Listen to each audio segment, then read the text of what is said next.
Good morning and welcome to World Building with Gaming with ADHD. I am joined tonight by my wonderful friend Bear, the Gen X GM, the head of the Society of Role-Playing Gamers. Not the head of anything.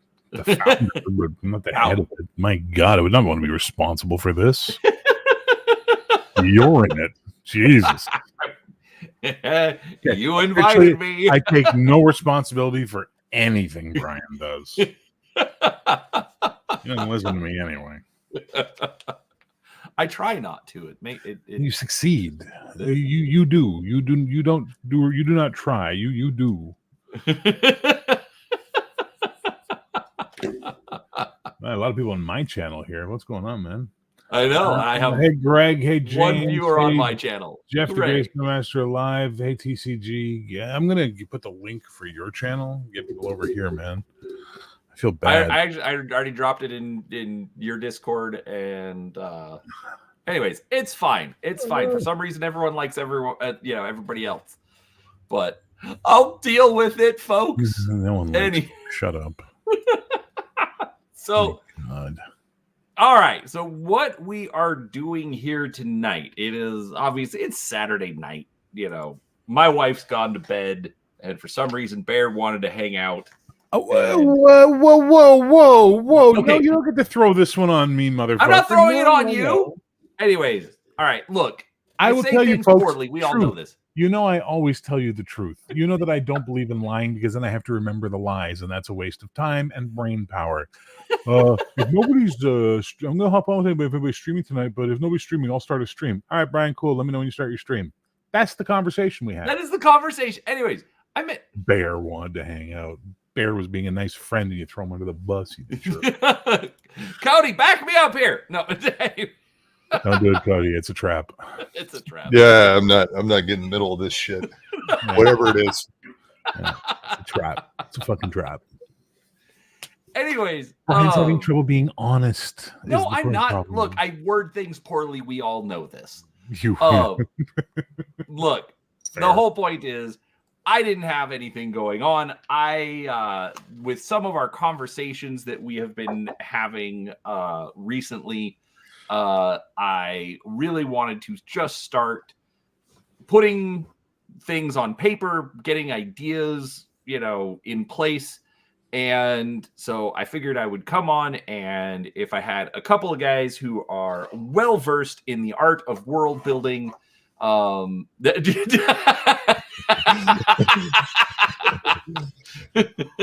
you remember this conversation happening at any point in time behind the scenes, Cody? Because I sure as shit don't. No, I don't.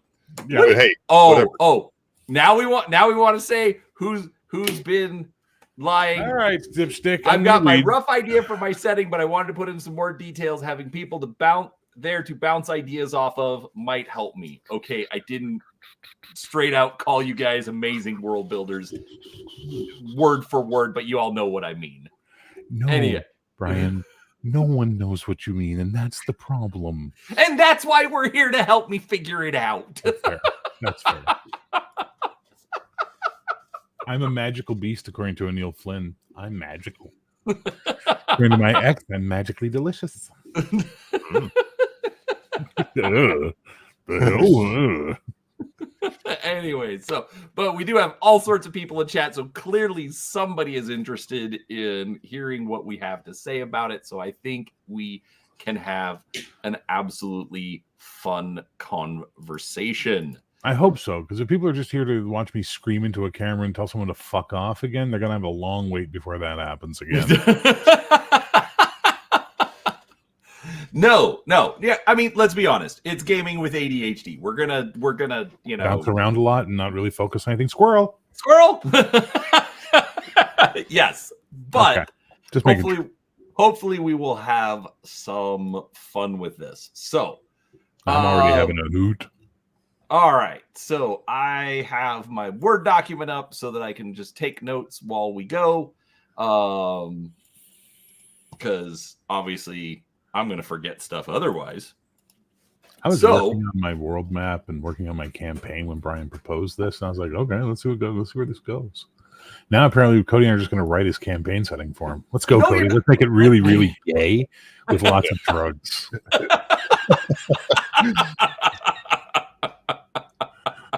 Just a 70s glam campaign, fucking CBGB meets Studio 50, whatever it was, 54 or whatever.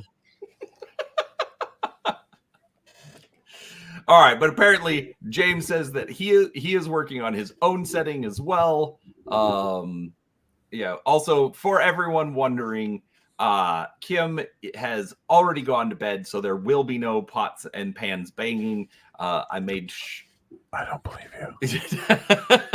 She's gonna get up for a drink of water and decide to make a cake.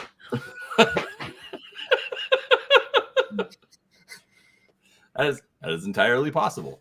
We'll see. You guys want to know why she's gone to bed? Brian's a bad husband. I picture went something like this. I can't even. I'm going to bed. I mean, that's she has not been feeling the greatest, so that there's probably more accuracy in that statement. That's always the excuse. Yes. That said, you're both married and I have 2 cats, so I will defer to you. Wake her up. Misty, I'm going to have 1 cat in a minute. Anyhow, all right. So, I guess then I will actually start this with a question. Mm-hmm. So, when you guys are putting your game worlds together, where do you like to start? Depends what kind of campaign world we talking here.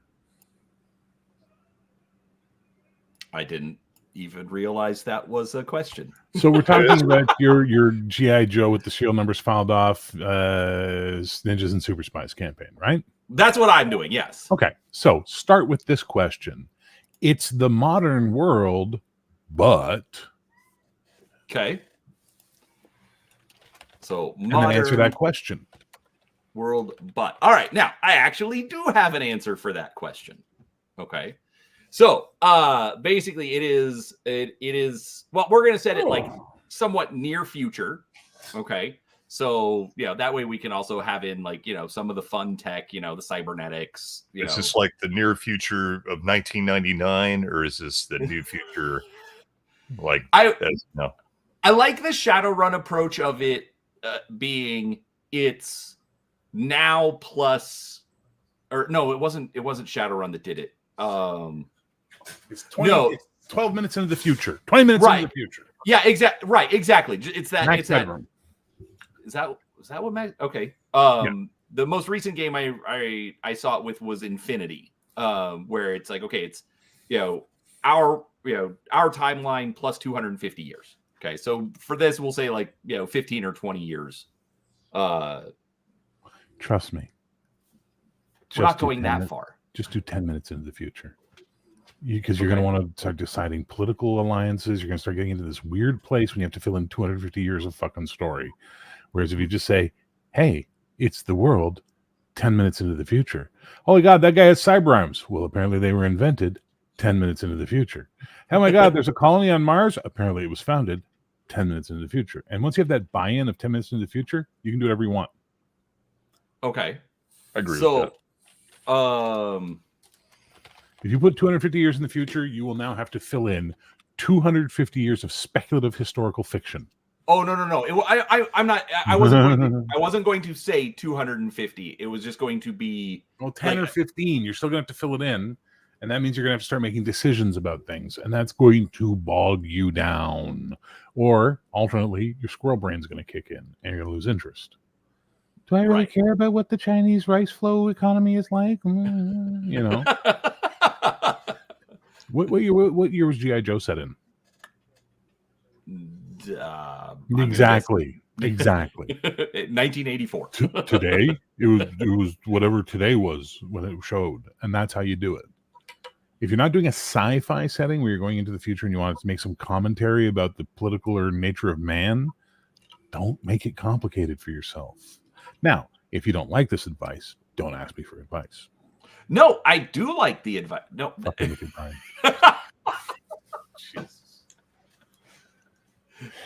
No, and that is a good point. I've said my piece. I'll let Cody talk now. Yeah, I mean, I would generally say, near future is enough said, and then you can just that way you I think Bear gave all great advice there. You can kind of you don't have to make up a whole fucking history for everything, right? I mean, you have this problem like fantasy worlds can get really in the weeds because you got to have like thousands of years of history and then so yeah, the less you have to do, and of course you don't have to do all that up front, of course, if you want to go that route, but sooner or later it's going to come up and you're going to have to start filling in those blanks. So it's more of a question, do you want to feel, how much work do you want to put into it is really the question. But I do think in a contemporary setting, the way I usually approach it is like Bear is talking about, it's now's the future or just a little bit ahead of time. It can be 20XX. It doesn't really matter, what the year is. And I would not make it too much further than what we've already come along, but you can have other fantastical things in there and just say, yeah, those were invented. It's an alternate world, right? It's your world. So you can say, yeah, there's bionics and there's cybernetics and maybe there's mutants and whatever, you can add in all kinds of crazy shit and just say, maybe yeah, there's teenagers, maybe there's ninjas, maybe there's turtles. Yeah, maybe. Yeah, I mean, just going to the G.I. Joe example, I mean, I think it was when they introduced Serpentor, apparently they had figured out how to genetically make someone with random protoplasm and the genetic code of like 10 different people and just turn it into one person. So, I mean, yeah, clearly they can, like it was perfectly contemporary. They just did what they wanted. So, so anyhow, all right. Okay. So we're dealing with 10 years in the future. Okay. I like that. I was actually thinking a little bit farther, but I think I like that idea of 10 minutes into the future. Now, part of the concept that I had, so you were saying like, so it deals with today, but we already have our political alliances, national boundaries, things like that. But I had two concepts that I had wanted to put in. So I want you guys to tell me if I'm going to overcomplicate things or if there's a way that we can make this work. Okay. So the first concept is in G.I. Joe, you've got G.I. Joe and you've got Cobra. And Cobra. Cobra, la, la, la, la, la, la. Sorry. No, stop it. Cobra Law does not exist. You said Serpentor earlier. That's fair, but that was anyway. Cobra Law was the dumbest creation in G.I. Joe ever. Take that back. No. Take that back. I will die on that hill. Mouth. I will die on that hill. Anyhow, so you've got G.I. Joe, you've got Cobra, and like as an adult, I've looked at it and I'm like, this doesn't make sense. How are they getting planes? How are they getting tanks into place without without like somebody stopping them or seeing them come in. So my thought process was basically Cobra has conquered the rest of the world except for the United States. So do I introduce too many problems by trying to say that, or is that something that we could let stand? Well, Cody, go ahead. Yeah. So that doesn't sound like a great idea to me, to be honest. Because it sounds like a really just unbelievable kind of thing. I don't, So okay, now you got to explain how did Cobra take over the world, right? Okay. So tell me that. All right. So And then how does the United States defend their turf against the whole fucking world? Okay. So I think this will help it make more sense. So part of it has to do with, well, so number one, the US just like our military is just massive, you know. So right. So when you go into like a Fortress America kind of concept, you know, I think there are I think you can make a reasonable excuse why, you know, the United States would have held out with against Cobra taking over everything else. The other concept that I had is that Cobra isn't necessarily like one organization that kind of like we see in the cartoon. Oh, and keep in mind, folks, we're using Cobra and G.I. Joe just because it's an easy reference point. There are different names, you know, but you'll kind of at least see where I'm coming at with the general idea. Spydor and Soldier Sam. Something like that, yes. So instead of Cobra actually being the organization that takes everything over, it's more like, say, Spectre from James Bond, where there is this secretive Uber organization, but they have infiltrated the other governments or other militaries and are now, you know, manipulating them with the people that they have inside. So those countries, those places think they're independent, but they're being controlled elsewhere. So here's your easy way of doing that. How are governments of the world being controlled today? Economics? Do, re, mi, fa, sol, la, ti, do. Do, do, do, do, do. And secondly, what's the big push that's going on today? Which, the World Economic Forum is able to control corporations and countries by providing loans, so long as they meet certain criteria, the DEI, all the stuff that they put out there, right? You will own nothing, you will rent everything, you'll be happy. So now you've got the basis for your evil organization. They're trying to take over the world, and they figured they can't do it with guns and bullets, so they're going to do it through economics and social programming. And that's how they pull it off. Okay. Let's see. Did you ever watch the G.I. Joe Resolute? I don't remember. Is that the one where like they kill everyone off? I think I might have, but I don't remember. Watch it again. Trust me. It's amazingly good. Let's see. All right, let's make a note there. Okay, so are we okay, real quick. I just noticed from the hilt. I was trying to help, but clearly you are very nearly ready to almost have an idea. I missed something else that he said. He said, don't worry about how it happened. Just have it happen. Who cares how the pie was made? We now have to deal with the pie. But I know you have that brain that goes, I need to know why. Therefore, yes. Exactly. Trekkie Gamer got exactly the reference I was making.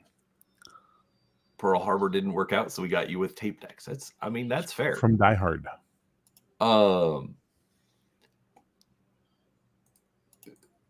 So Perb brings up a good question. If Cobra had taken over the entire Earth without the USA, then how does the USA stand a chance against Cobra China, Cobra Russia, etc.?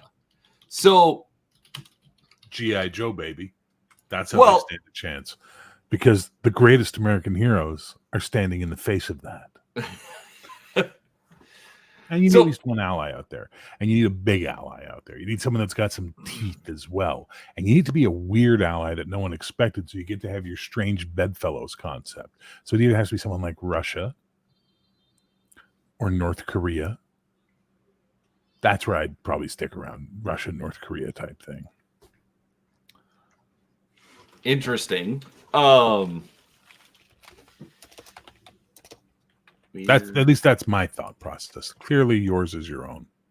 No, but and that's why I wanted to do this, is get some just interesting concepts down. Like, I had not, like, literally the way I've been kind of approaching it is like the US is essentially like, that's it, and it has to push back against everything else. So you can do, the thought process was you could do espionage missions, you could do small unit commando operations. To answer Per's question, remember that the Cobra organization is still kind of behind the scenes. So, like, if you ever watch like the old James Bond movies, whenever Spectre was being talked about, there were still rivalries and factions, and they would still have to compete against each other. And hence the term Spectre.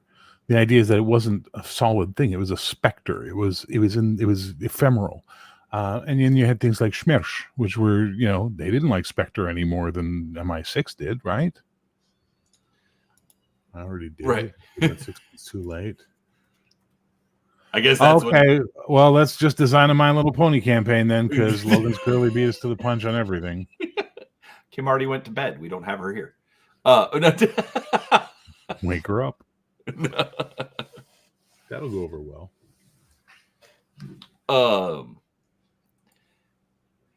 Yeah, and insert name here, like, that's kind of a good point. Like, that's sort of what I had was that it was this, parasite kind, like, actually, I need to write that down. Parasite. Cobra, your Cobra becomes an invasive species. Yes.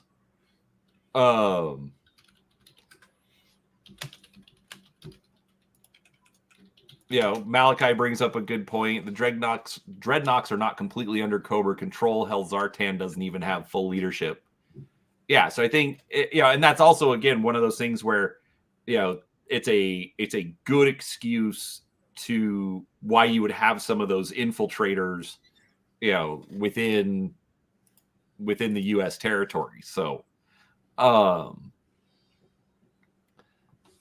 yes, that's what they were called in England, adventure team.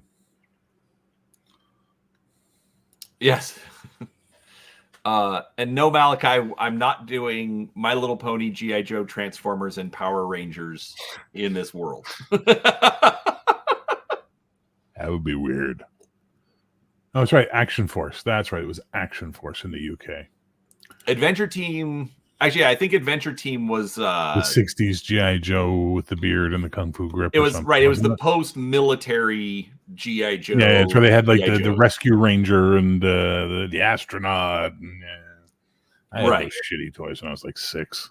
They sucked. So, all right. So then, all right. So we've got like just like some big broad concepts. So, like, what else should I have before going in and actually writing or coming up with adventure ideas for this? And yes, James, watch a lot of Bond films. That's the general idea. Every cold opening of a Bond film is useful as a source for an adventure idea. The pre-title sequences. I actually like that.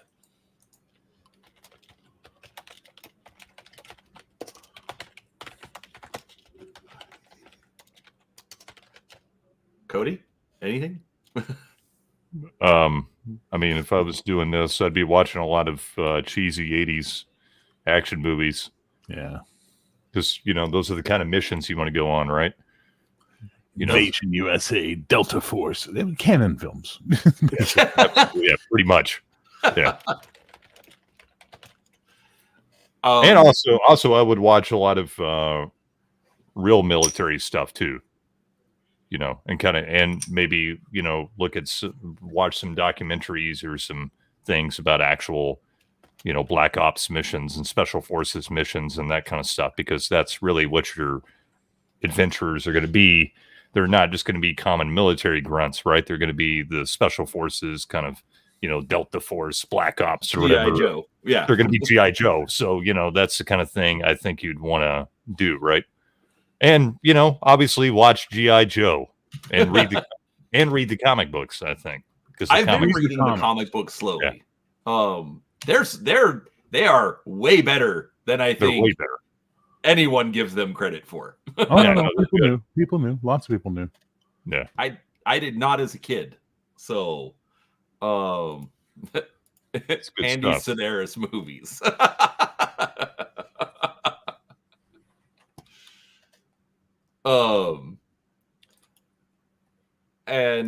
Yes, Command Post Gaming, there is a G.I. Joe RPG, but I am going to run this with ninjas and super spies for reasons.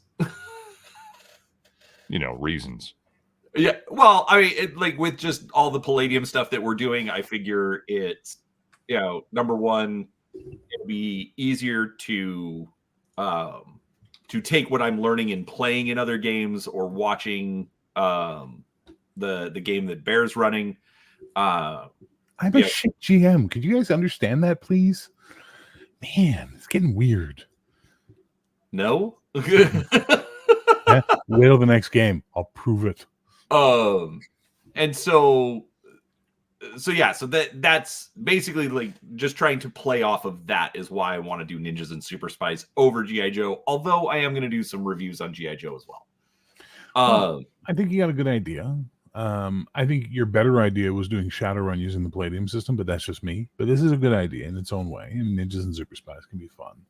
I think you're overwhelming yourself with your first outing by trying to design an entire world as opposed to picking something that just exists and running it, where all you have to do then is consume the information as opposed to generate the information. And that's a huge thing. Pick up on PDF, if you can, a Hero Games book called Danger International. It's like the 80s champions game of spies, and it's their version of Ninjas and Super Spies. Okay. And it's good. And it's got some really good background world stuff in it. Mercenary Spies and Private Eyes, also worth a check out because there's some good world information in it. But ultimately, at the end of the day, what you want to do is you want to minimize your world creation so you can focus on your adventure generation. If I understand how your brain works. Partly. Okay. No, I get that. I think I'm really focused on it because I've kind of had this concept for a while. I've wanted to do some different things with it. I had some different ideas about a tabletop war game that I wanted to design. So I figured that I needed to have some of this background, and so that's why I've kind of sunk in and kind of focused on it. Okay, so let's start with the basics. What's the name of your Cobra organization? The World Order Liberation Front, or WOLF. It's not horrible. I don't hate that.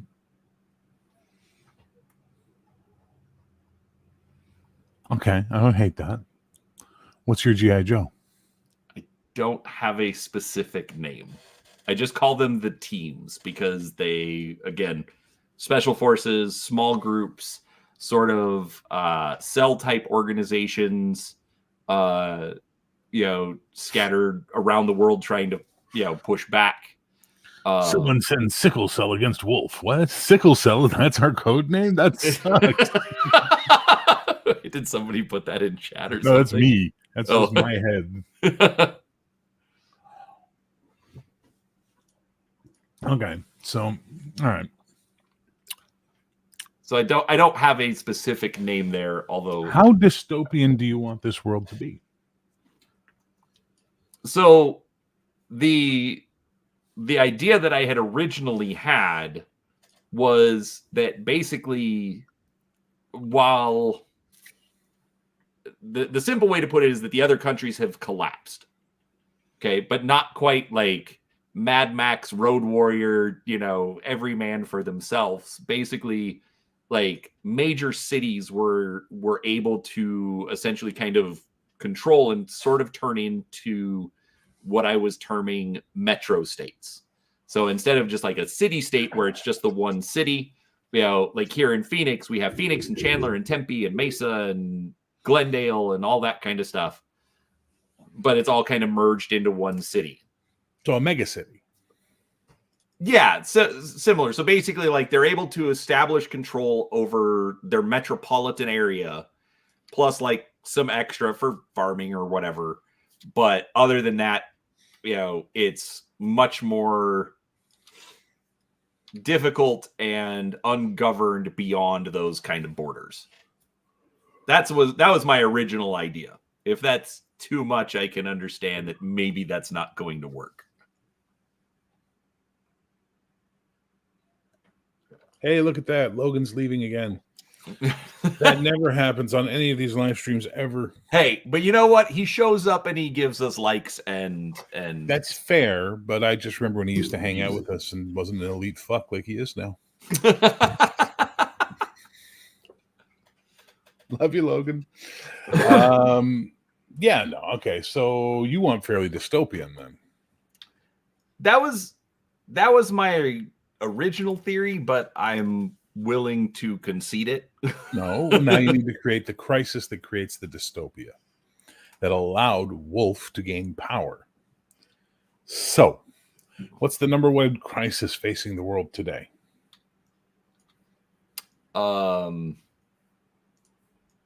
We've got so many. Energy. Energy is our number one world crisis. Look what happened when Russia turned off the taps to Europe a couple of years ago and everybody lost their collective shit. And it hasn't been helped by the fact that, with the climate agenda, thank you, Per, pushing for solar and other, we'll call them energy intensive generation options, like basically like anti-nuclear, because of anti-nuclear, Germany shut down their nuclear plants. And then when Russia turned off the oil, suddenly all of their, energy prices skyrocketed because they didn't have, the energy generation there. We at the Fenris Group understand things are tough. Energy is costing triple, quadruple what it used to cost. Nations are preparing to go to war for the limited resources left. But now, thanks to our team of industrial scientists working out of India, we have the Fenris microfusion reactor available today. Just one of these can power an entire city of 1 million people easily. No brownouts, no slack, all the air conditioning you could need in the summer and all the heat you could have in the winter.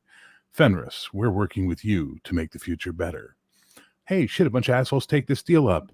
Someone decides, fuck Fenris, and suddenly their microfusion reactor blew up. Now everybody else goes, oh, okay. Why does Russia get away with being Russia? What is the geopolitics that allows Russia to not have to listen to what the fucking world tells them? Because from my understanding, they are a lot more self-sufficient. They produce everything they need.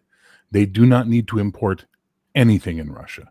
They basically can run their society as it is based on their own internal production levels. When they were the Soviet Union, it was even better. Okay, so now Russia doesn't need your Fenris microfusion reactors. But their power over Western Europe is now completely shattered because all these stupid Western European nations are taking Fenris micronuclear fusion reactors. We don't use nuclear because that's a dirty word. And now Russia's going, shit, we got no one to sell stuff to. America clearly ain't doing that because America don't play with no commie bullshit. It's metric, I heard. Oh, fuck that. We ain't going to have that shit. They use Celsius, and so now America and Russia are the last two nations in the world standing on their own.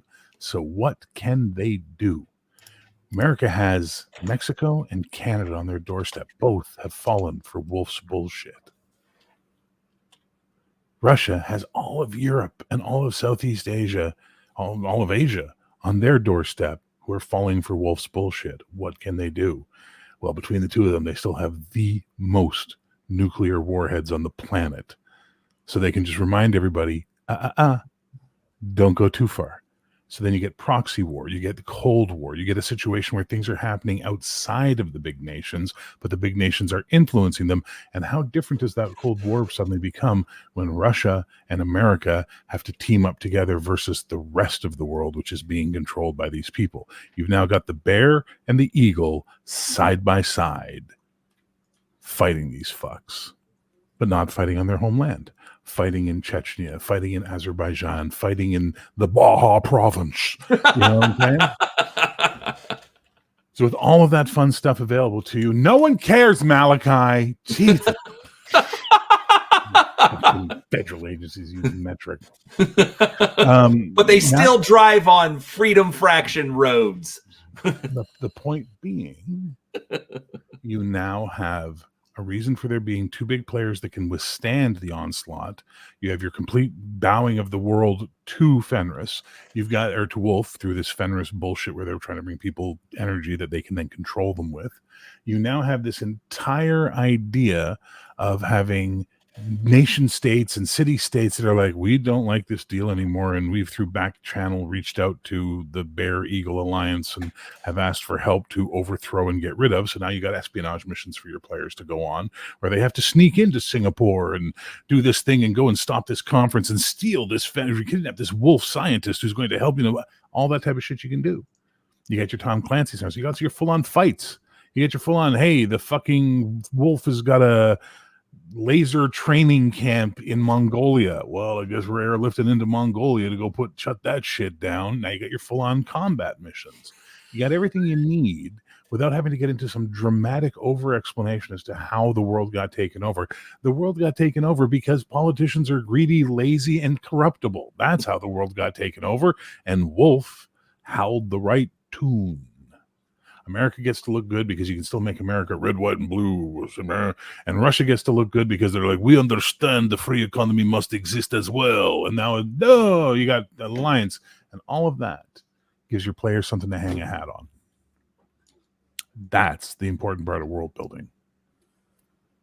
Because you can make the most complex, fascinating world you want. But if your players don't have something to hang their hat on, they're never going to buy in. They're not going to have fun. I want to play in this world. Fuck, I hate you. No, this is why I struggle. My brain just doesn't run that way. So, but I absolutely love all of those ideas.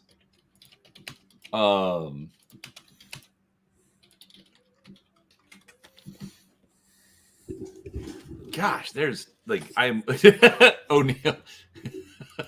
Give me money so I can make comics. This brain can shit this stuff out.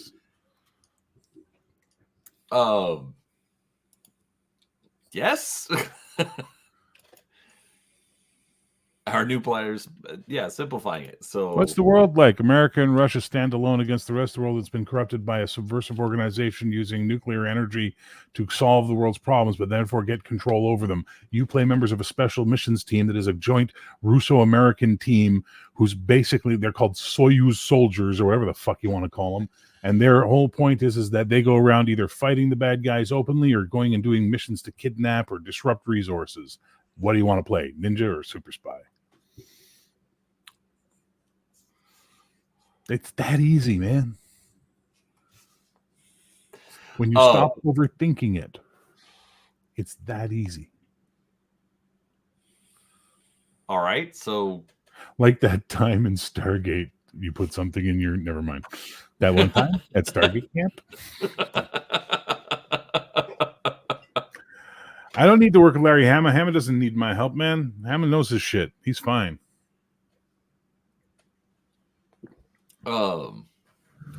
My chair, my stupid fucking chair.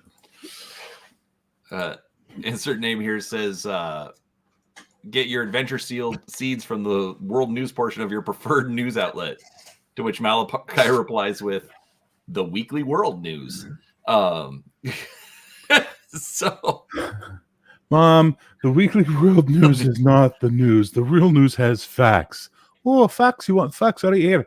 Man gives birth to his own was it brother? Fact. Have you seen that movie, Cody? of course. Yeah. I'm assuming How I Married an Axe Murderer. Yes. Oh, yeah. It's like Sputnik, round and pointy in places. Quite spherical yet pointy in places. Oh, I hated the Colonel with his wee beady eyes. Oh, you're gonna love my chicken. Oh. Sorry. G.I. Joe teams with Batboy. And then you turn into a Monster Squad game where basically everyone is a genetically engineered monster. A vampire, a Frankenstein, an invisible man. And they go out on the missions. They just get your BRPD in there. Or BRPD. Well, and that's one reason that's another reason that I wanted to use Ninjas and Super Spies over the why did my brain just turn out the actual G.I. Joe role-playing game is because if I wanted to do things like they had episodes where like they went to a space station and Cobra smuggled in these like alien creature things. It's like these aren't what? But so I could take things if I wanted to put in a monster or something, so Wolf has genetically created some creature or something. So you have to go and shut down the genetic experimentation laboratory. But I could pull something from beyond the supernatural or Heroes Unlimited. Yeah. Wolf is finding a way to reanimate dead soldiers and use them as an unstoppable army. And as they kill people, they get more bodies to join their unstoppable army. And therefore, we have to shut that shit down real fast. Well, who's running it? This German scientist who disappeared around 1945. Dr. Skullfucker, like whatever the case it is, And now they got to go do a fucking mission where they got to infiltrate some fucking Bavarian castle on the coast where this guy's got a bunch of fucking undead Nazi zombie soldiers protecting him with laser guns, El Diablo Satanico. El Roboto Satanico. That's what you need, What? They've got the devil's robot in Mexico. The what? Fucking unfetter your brain. Dig deep into your fucking crazy and have fun with this. Absolutely. The world sucks, Brian. Every day, every single one of us sees some article or some fucking YouTube video that makes us go a little bit more. Right. Give us a world where we can play characters who are just kicking the shit out of werewolf SS officers, working for an evil organization that's taking over the world. That's fun. And that gets our brains out of our asses and we get to have some fun. And you're a creative dude. Thank you. If you don't feel creative, just call me and I'll just tell you stupid ideas and then you can turn them into Brian versions. What if they're whatever? No, I'm going to shut up. I was about to say something really I'm not nice. I apologize. All right. Tell me when we're done in the backstage. Okay. So I'll let you get it out. So you're not going to remember, so I never have to tell you. It's perfect. That's fair. World Brain. All right. That's your Joe name, by the way. So we're 10 minutes into the future. There's an energy crisis. The Fenris fusion reactors. Cities or metropolitan areas are declaring independence because they're not getting power, but if they partner with Fenris, they can get their own fusion reactor and keep the lights on. Why did I pick the name Fenris? Well, I mean, that's... What did Fenris do in Ragnarok?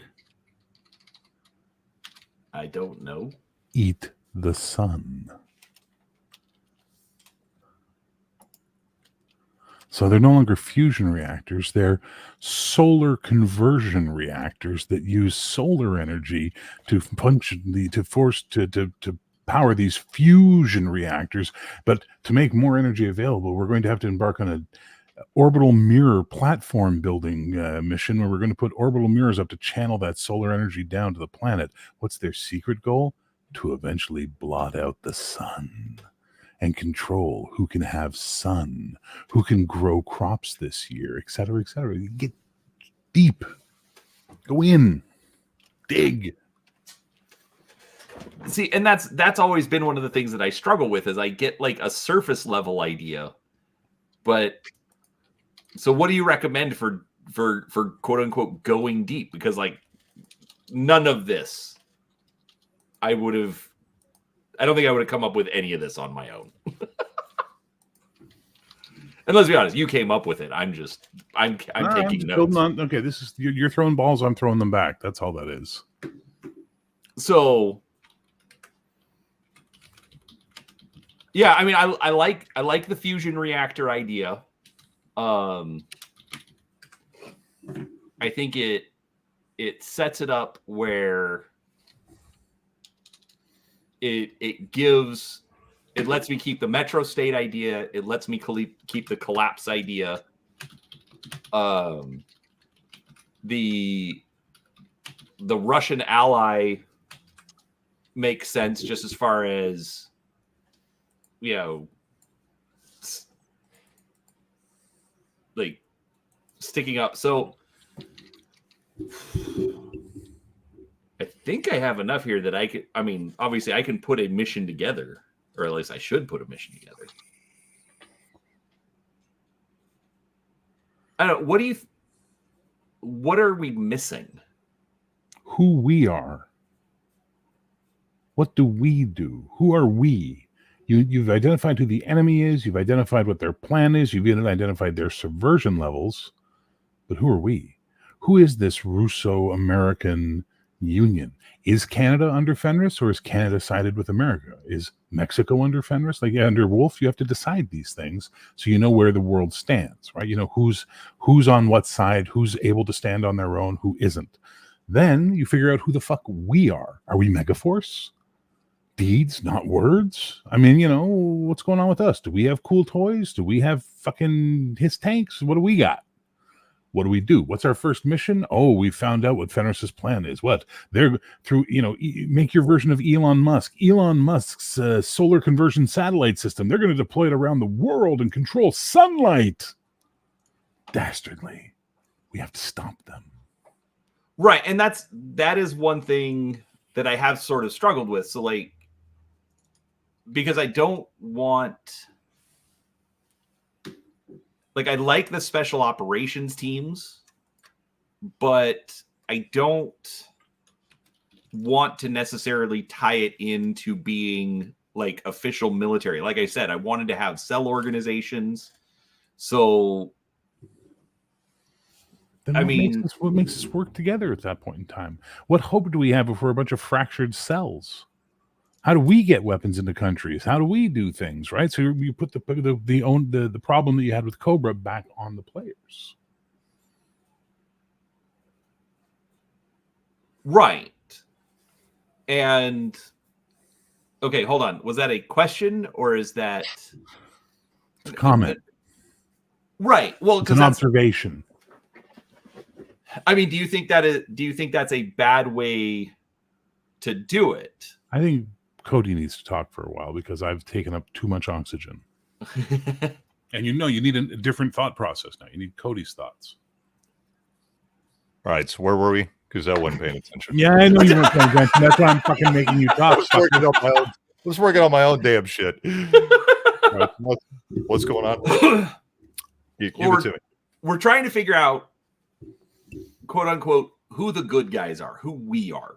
Okay. We know the bad guys are Wolf, and they have their quote unquote official organization, Fenris Enterprises or Fenris Energy or whatever I'll fill that in later. Yeah, Right, led by some Norgy Scandi fucking Elon Musk guy. So we've established that America and Russia are the only ones left standing, pretty much, right? Right. Basically, Okay. the Another cool thing you could do, maybe there's like a piece, maybe like England's still standing, right? And maybe that like all the other European forces are like on England, kind of like they were in World War II. Like maybe England's still there because, maybe the American Navy backed it up or something, whatever. Maybe they rebuilt their Navy. But also, because you want to play like those kind of cool, like European characters too. You want like you want the like French Foreign Legion guy, like the right. We know what Cody's playing. Yeah, totally. I mean, that's okay. I threw Russia in there because I want to play a Russian. Yeah, exactly. No, but so you want some like those European guys. You don't want them completely gone, right? And obviously, Europeans can be stubborn, as we know, when shit really hits the fan, or most of them. Well, and Bear brought up a good point where, like, with the fusion reactors, because like part of the idea was that most major countries collapsed, and so we just have these metro states that are now being powered by Fenris. Yeah. But I think throwing in at least one other ally. Yeah, I think it'd be cool to have like maybe there's like just one Euro state now that's like broken off and like is allied with America and Russia. It's just like a part of Europe is what I'm thinking. But most of Europe is controlled by the bad guys, right? But like you have all these other groups that have joined in there. So you got the French and the Germans and the Polish and the British and everybody involved in this. Right. And so the Bears question was, so what do we do for the good guys? Because I'm wanting to keep it more where like the idea was that there's sort of like these cell organizations, but maybe it doesn't necessarily need to be that, because I had a thought while I was listening to Cody talk. Well, let me finish this real quick. All right. Maybe because like I've been kind of pushing with this idea just for a short story where the main character that I have was basically sent to set up a sort of resistance cell in one of these metro states. So maybe instead of the good guys being part of a cell, maybe they are, the good guys are coming in trying to organize resistance cells. Yeah. To shut it down. That's you could do all sorts of campaigns. That's a great campaign, right? You guys are trying to liberate new states or create like a liberation force or whatever, and you're dropped in enemy territory and have to organize resistance fighters, and that sounds badass. Actually, let's play that game. No, I want to shoot things. I don't want to be. I hate fucking sneaky games. Sneaky games annoy me. I want to shoot them. I want to shoot things, but when you're always going to shoot things. Come on, sneaky in G.I. Joe form is what we're talking about right here. You know what I'm saying? Okay, I had a crazy idea. I was listening to Cody talk. What if Europe has fallen? The EU has joined Fenris because of the Scandinavian push for the Fenris technology of these solar reactors that are going to save the world and blah, blah, blah, blah, blah. And it turns out they're actually controlling them. And we know the one that blew up in Singapore wasn't an accident. It was an act of sabotage, and it was a display by Fenris to make sure everybody knew. How do we know that? Well, because they told everybody under the table, and we've got a copy of that report. Great. England, the British Isles, the Free British Isles, pretty much were like, well, we're not going to use your solar energy. We don't have any bloody sun. Really, the sun's right there. We'll stick to the old-fashioned stuff. America needs to recall all those fleets it has over the world right now patrolling. And where's it going to put them? The Atlantic to protect shipping and the Pacific to protect the West Coast. Yeah. So now they control the two biggest oceans in the world. Let the Indian Ocean and the South China Sea and all that shit handle itself for now.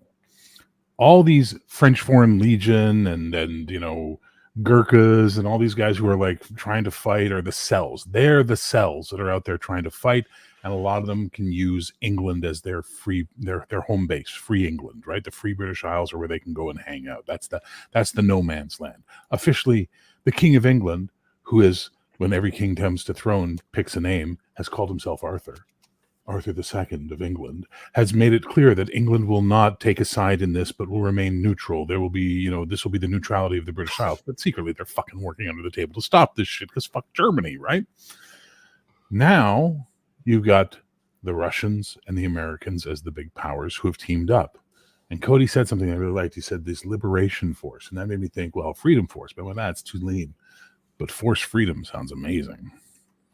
If you're members of Force Freedom and you're the highly trained specialists from Russia or the US who go to England to work with these guys and go to the countries and set up their cells and try and get pipelines of knowledge and technology to them so that they can become fifth columns within those places.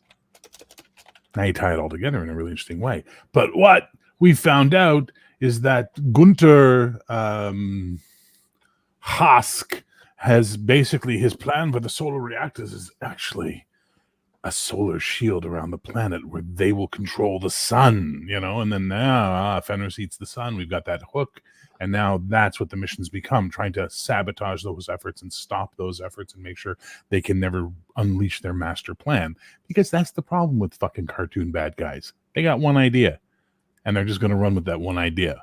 So you can keep fucking with that one idea until they smarten up or they're defeated. And now you can run this game 17 different times, 17 different missions, all fun. Well, so all right, so Tetris brings up an interesting point. He says, I played at a table where the DM was definitely only interested in telling a story in his world and not playing a game. But that's not what this is. We're talking about setting, then what the motivation for the players to go out and do stuff is. Yeah, and I like the idea of, like, when Victor Hosk, or whatever his name is. Gunter Hask, that's right. Gunter Hask, where instead of basically, so yes, he's the head, but in my, like, as you're describing it, I'm sort of seeing the what's the World Economic Forum dude's name? Klaus Schwab. Yeah, right. The fucking Bond villain in the making. Right, but let's be honest. If anybody says, "Oh, Klaus Schwab," he's totally trying to take over the world, what is 99% of the world going to say? Shut up. Yeah. No, he's not. Exactly. But then that Singapore reactor blew up and, 10 million people died. Right. And then all the leaders of these countries got little messages saying, it's a real nice country you have there. It'd be a real shame if it got Singapored. And they realized, we've made the deal with the devil. Some are cool with it. Some are like, whatever. We're still getting everything we want. We've got power again. We're not beholden to America anymore. We're not beholden to Russia anymore. The Chinese are probably 100% in on this. And they're probably the ones that are running the entire fucking social control,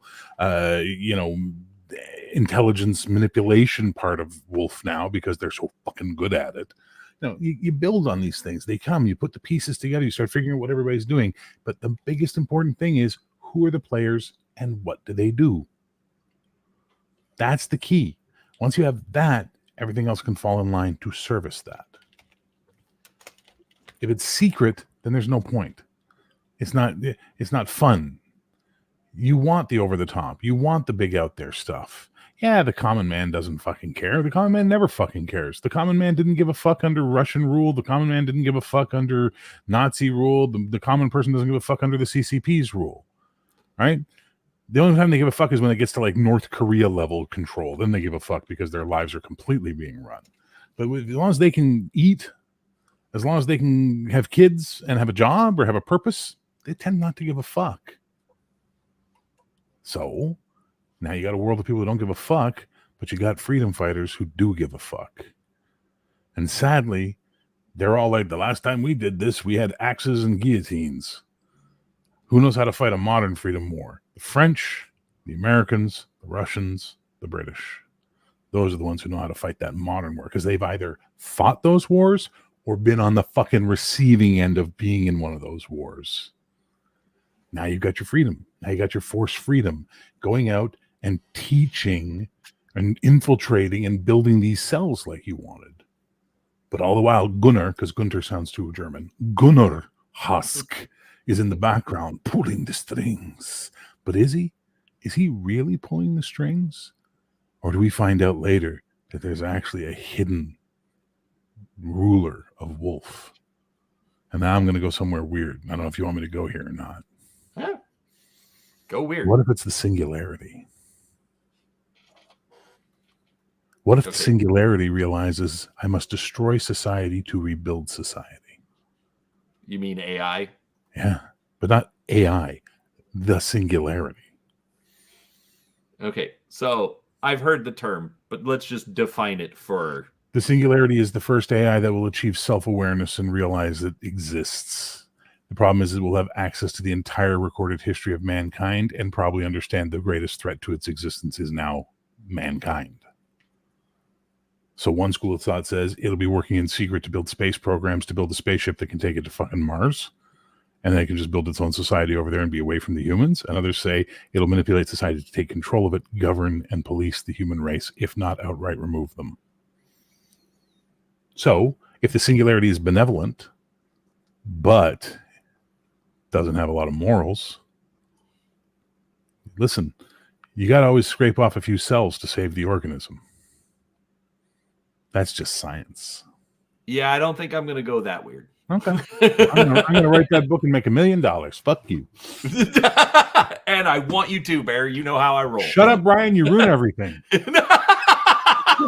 You're like a fucking grandmother who's like, you're the bestest ever. You just do what you think you should do because you're my favoriteest ever.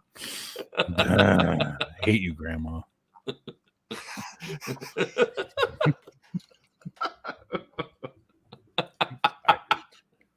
I'm really tired.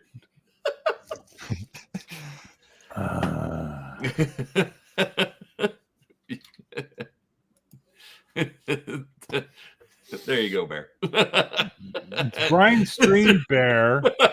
No, it's not. It's a joint stream. We just let him host it this time. I was originally going to host it and say, you know what, Brian, you host it this time. I'll simulcast. So fuck you, Aussie boy. And then Cody didn't even simulcast it, but he's probably like, why did I sign up for this? At this point, yeah. No, the other advice, I mean, Bear's pretty much, had tons of great advice. The only thing I would say to that is, I wouldn't, take your own ideas too. I'm sure you have some ideas and combine them with what he's saying and combine it with stuff that you watch or get inspired by, which somebody brought up Tom Clancy. That's a good inspiration too. There's a lot of Bolan, the Executioner. Yeah. Pick up some Mac Bolan books, man. Yeah. And absolutely, like a lot of this that I've been putting down in quotes and with question marks. I'm not just going to, wholesale steal all of Bear's ideas that he's thrown out. Well, first of all, A, you can't steal them because I'm giving them to you. B, I would hope you didn't. I would really, really hope you didn't. I would hope that you would actually come up with your own fucking ideas based on it. And there was a third point I was going to make, but I'm too fucking tired to remember what it was. Right, but it's definitely helped. It's definitely helped, like, remind me of things that I haven't thought of. Like, I need to come up with a better idea, I think, for the good guys. Who the players are going to be. We've got Russia and England down as allies, but then I'm also thinking, do we need something in Asia? Somebody like Japan, Singapore. They found out the hard way. Right. And so that's, but that's the thing. I mean, maybe that could be where there's a hotbed of resistance activity because, like a lot of the countries. I like Japan and I like the Philippines. Yeah. Japan would be That whole stretch of islands that sort of surround China, that would be a great place for shit like that. Yeah, because especially you could do like every single island, just says, forget it. Nope, we're gonna Except be for the our own ones thing. that don't, the ones that say, yeah, we're in. Like the Solomon Islands has shown that they love the idea of working with China these days, right? Right, but that's like in the Philippines, you could have like so many different metro states just because of the vast number of islands. Taiwan. Yeah. Taiwan. Because you can't take them out because they make the semiconductors. Yeah. If you're going to do this, you need to bone up on your geopolitics, buddy. Sorry to say. Oh, yeah. I remember what the third point I was going to make was also the reason why you can take this and do whatever the fuck you want with it is I would never run this game. It would bore me to run a game like this because it doesn't interest me, right? It's not something that I would find interest running, but you are interested in it. So therefore you can now run with these ideas, make them your own, twist them, break them, snap them, bop it, and then off to the records you go. Oh, you got the bop it reference? Thanks. Yeah, I did. I used to be able to beat that game. Oh. Fucking 90s kids. No, I'm not a 90s kid. The other thing I would say is remember to keep holes open. Mm-hmm. Don't try to explain everything up front because you're going to start coming up with other stuff from emergent play of what, as you guys are playing, the players are going to give you ideas and you're just going to get ideas from what's happening. And you can make stuff up from there. You don't have to have everything explained, right? You don't have to have all the blanks filled in. In fact, I recommend not doing that. Because you're probably going to come up with better stuff down the line just from playing the game. Yeah, sorry, go ahead, Cody. Sorry. Yeah, no, I was just going to say, had the basics worked out, you've got the basics already. You're ready to go. Just get that a little bit more concrete. Go with that, and come up with. Obviously, I think the most solid thing you need to come up with is who the good guys are. Who is the GI Joe team? Figure that out. Figure out what they're all about. Yeah. Figure out what the players are going to do. Come up with some missions and run the damn game. And then you can start. Then you can really start world building. Because it takes if you really want to world build, it takes years to really come up with shit. I mean, it's an ongoing thing. It just keeps going and it keeps changing and it keeps getting revised. And so like the next game, if you run another game like this, you might be like, okay. I kind of like the base that we had, but I'm going to change X, Y, and Z, right? Yeah. Mm-hmm. And you're going to revise it. You're always going to be revising and changing for the next campaign, right? But you're going to keep the same idea. And then, you and the players are going to build this. This kind of game probably is not the kind of game where it's going to be that kind of thing where you're going to probably keep it around for a long time, but it could become, your thing and you might hold on to it and be like, okay, I love this campaign idea. And I'm just going to keep running it and keep running with it and create this whole, new alternate GI Joe universe, So, but that would be my advice. Keep it pretty simple and keep it pretty open at first, and then build from there. Also, for what the good guys do, you don't fucking promise me a GI Joe versus Cobra with the serial numbers filed off, and then make me the fucking French Resistance. Fuck you. That's bait and switch bullshit. I'm here for Yo Joe, not oh no, the Nazis, we must go hide in the basement. That's not what I'm here for. I'm here for cool code names and shooting things. You know what I mean? Yeah, you can do some espionage missions, but don't make us start on the back foot. Because if we start on the back foot, we don't feel heroic. We feel desperate. We need the USS Flag, Right. We need our secret headquarters in Mount Cheyenne. We need that kind of stuff to feel like you can send us out into the field doing crazy low-key shit, sure. But we need to feel like we're part of something big that has weight behind it, that we represent that when we go and do what we do. God damn it. I've never been in the service, but there are people who have been in the service. I guarantee you when they go out into the field, there's a feeling of pride that they're the American military or they're the Canadian military or even the Russian military doing what they're doing. There's a pride of being part of something larger than themselves.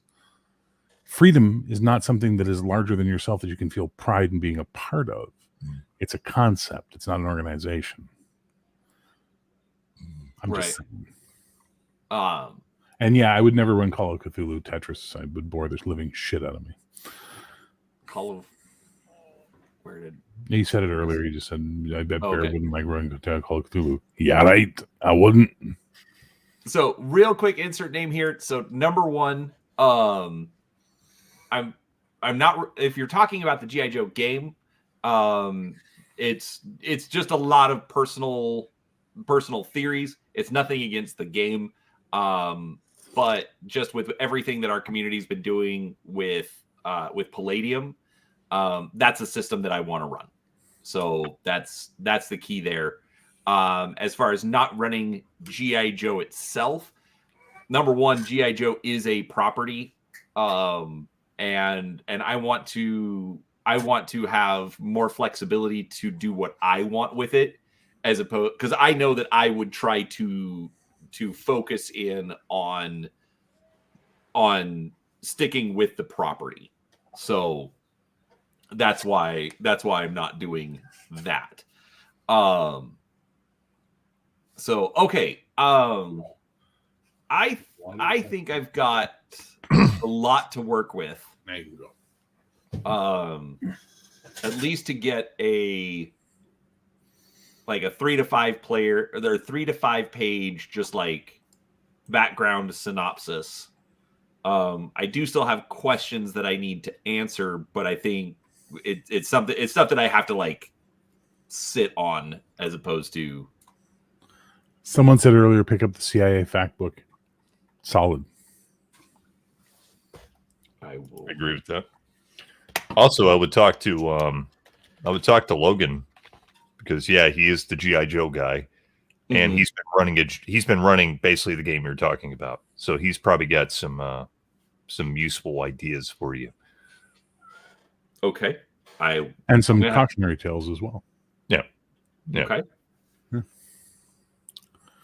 I don't know, Brian. Sounds like you got a good solid base to work from, and you just have to sit down and start working now. And running the game. I have no illusions here. No, but that is one reason. That is one reason that I did want to do this. I thought you were just lonely. I'm kidding.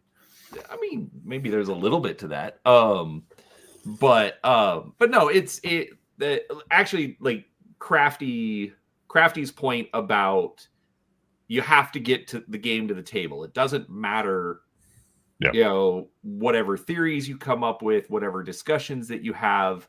If you're not putting the game to the table, then you're not going to learn. You're either not going to learn the rules. You're not going to learn what kind of play styles you like. You're not going to learn how to be a GM. And so this was just something that, like I just real quick, I'm essentially answering Dr. Death's question here. What world are we building? It's and I'm running this as opposed to Rifts or Shadowrun or whatever, because I want to get better at coming up with some of these ideas. And so so that's why I'm doing it. I need to just sit down and play. Dance. I want to dance. Yes, exactly. Dance. So anyhow, listen, Squirrel Boy, you got all the tools you need. You just got to sit down and do it. GMs are not born. They are forged. And it's always a trial by fire. Every fucking game.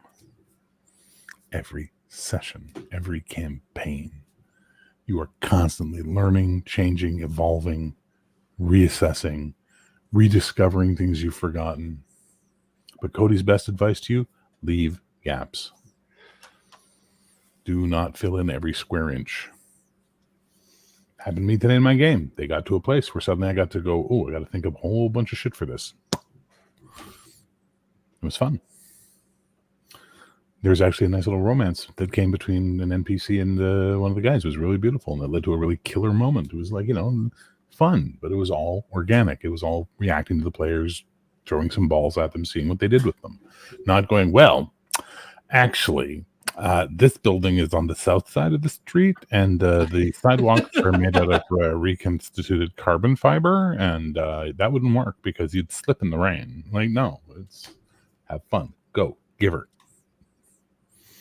Okay. Yo, Joe. I haven't even looked at Ninjas and Super Spies. I'm gonna have to. It's got a lot of martial arts in it. Well, I would assume with it, like a lot of martial arts. It has 41 different styles of hand-to-hand combat, and none of them real world accurate. Cool. Sounds like my kind of game. Oh yeah. Well, and that was another thing. Like when I first found the book as a kid, I just liked the idea of it. You know, I never got to play it, so I have no, like, everyone's like, oh, it's horrible. Oh no, it's completely unbalanced or whatever, and I'm just like, yeah, but it's got all the different martial arts, and I'm an '80s kid, and that was it. You know? We are the United Nations Freedom Initiative Task Team. We're unfit.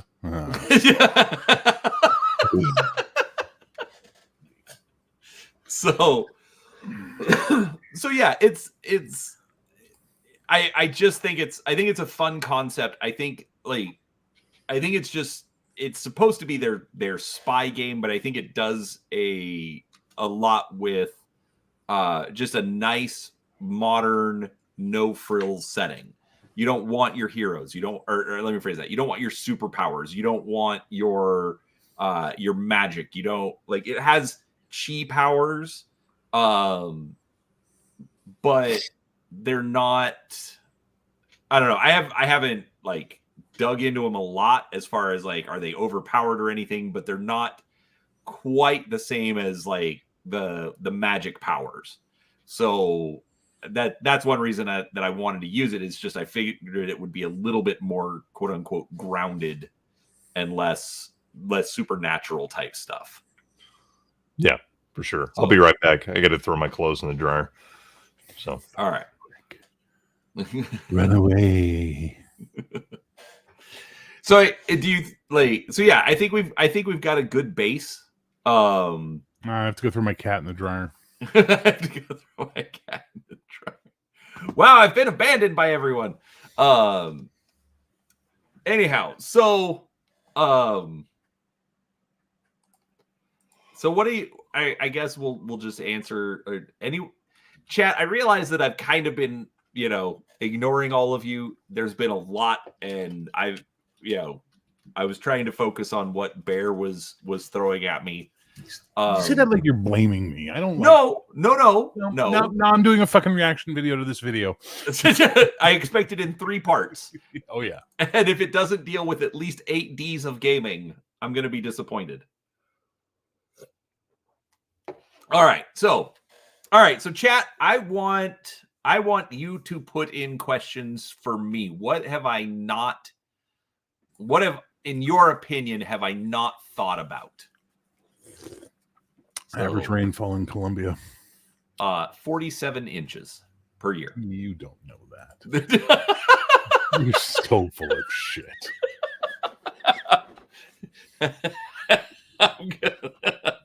And Bear is now looking up the average rainfall per year in Colombia.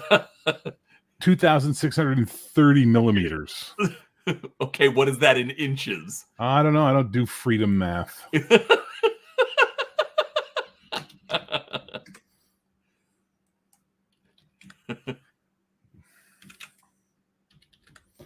92.91 inches.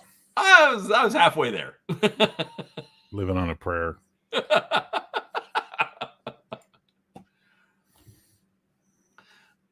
What is the tech level? Is the world okay? So Seraphis wants to know. Shut up, Victor. What is the tech level? Tech level is basic. So when we started the stream, Bear said 10 minutes into the future. My original plan was going to be like 15 to 20 years, but Bear brought up a good point that the farther out you go, the more gaps you have to fill in. So we're going to stick with quote unquote 10 minutes into the future. Anything that we say exists, then, yes, well, it was invented 10 minutes from now. So, but yes, roughly equal to present day. That's one reason that I am using ninjas and super spies as opposed to another Palladium system. Is just like just the SDC system is fine.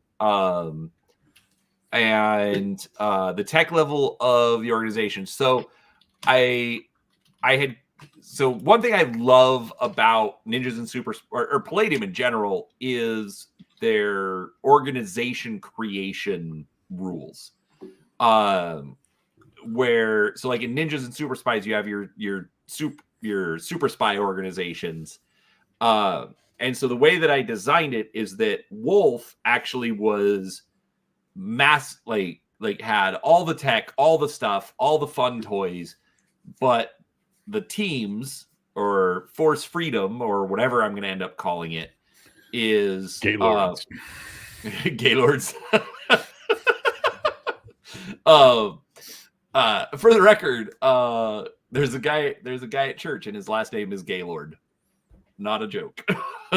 Love the guy. He's a great guy. I have an answer for Bob Beckner when you get to that question, by the way. Okay.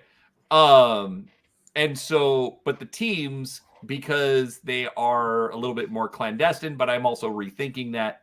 I had originally planned it that they would have, not that they would be low tech, but they'd have to basically supply their own tech. They don't have, super organizations behind that. But I think I'm going to revise that based on that, or based on this discussion.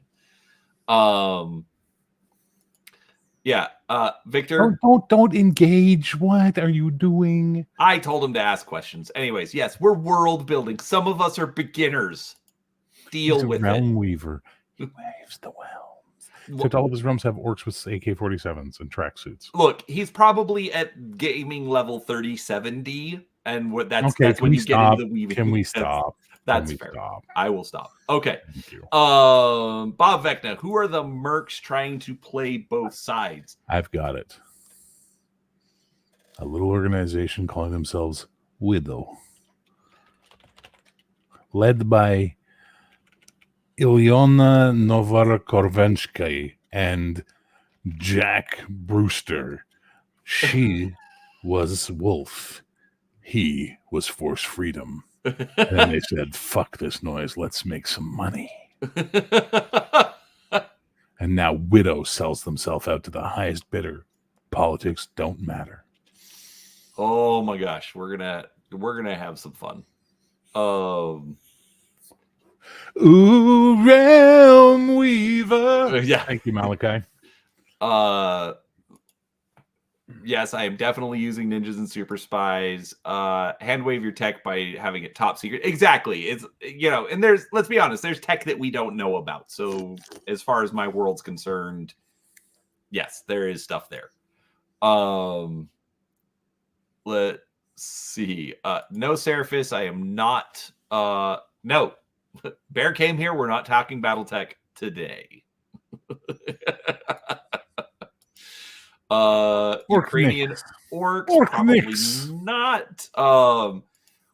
I want the one reason I am using I did say this earlier. One reason I am using Palladium is because I want to be able to pull from other sources. So I might throw a monster in from time to time, but it is not a Shadowrun type setting with fantasy races. Okay. Orc.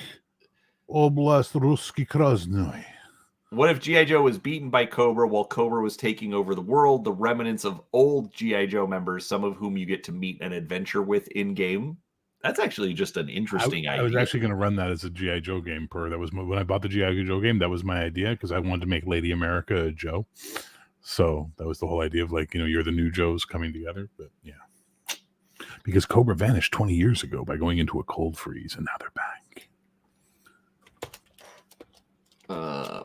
No. Neo-Nazi lesbian Eskimo vampires in space. Go. Roger Corman. Call him.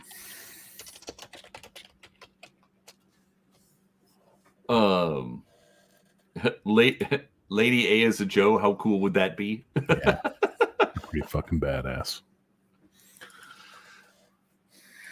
one of the survivors can be Sergeant Slaughter? Listen up, maggot. No. No, it's Jesse Ventura in the Baja.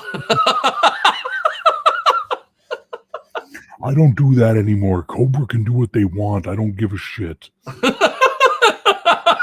What you don't know, but I know, because I used to do a little show called Conspiracy Theory, is that Cobra is actually fully funded by the United States of America.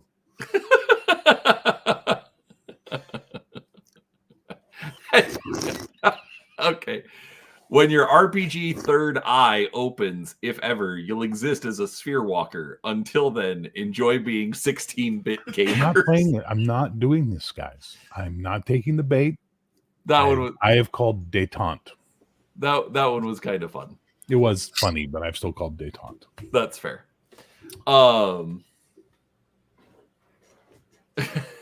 Cobra have an actual mission statement beyond being a bunch of dicks. You say that like it's a bad thing. You say that like the 80s had any further, like thought process beyond, yeah, these guys are jerks.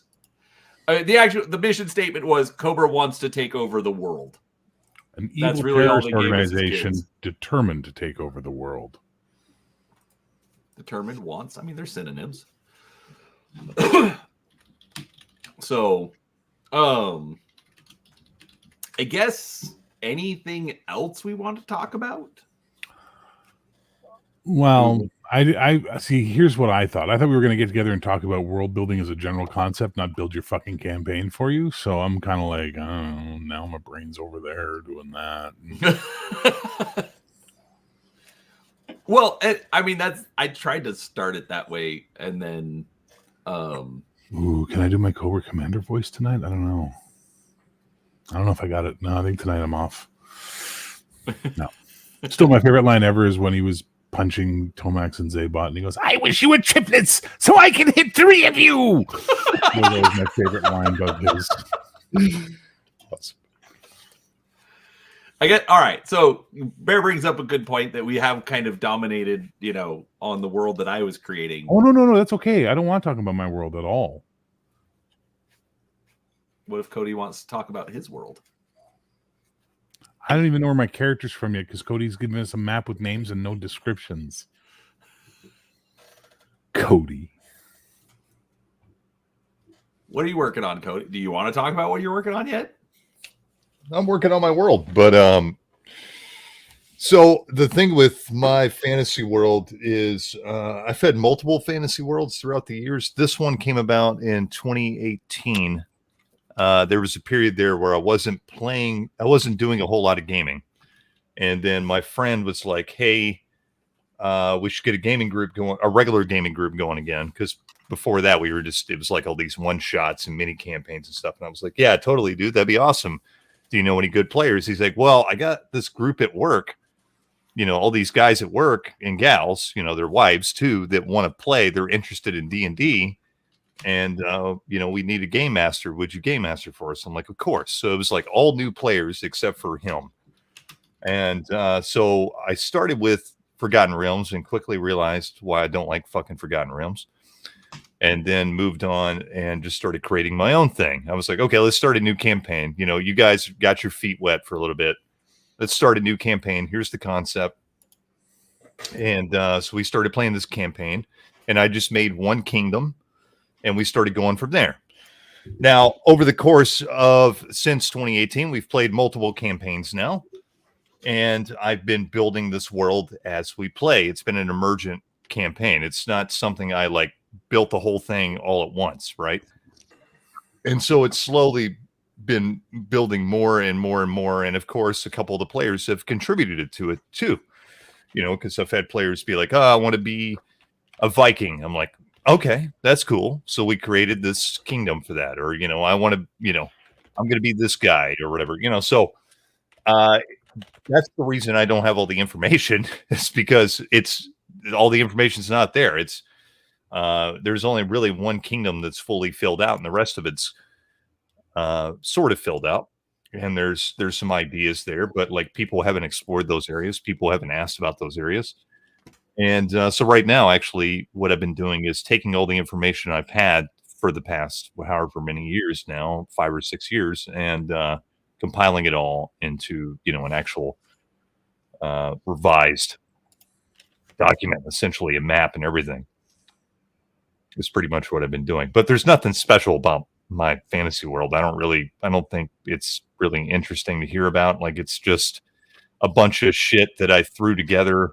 Like, I mean, it's just a generic fantasy world. There's nothing really fascinating about it or interesting about it, really. I'm going to call bullshit on that statement, sir.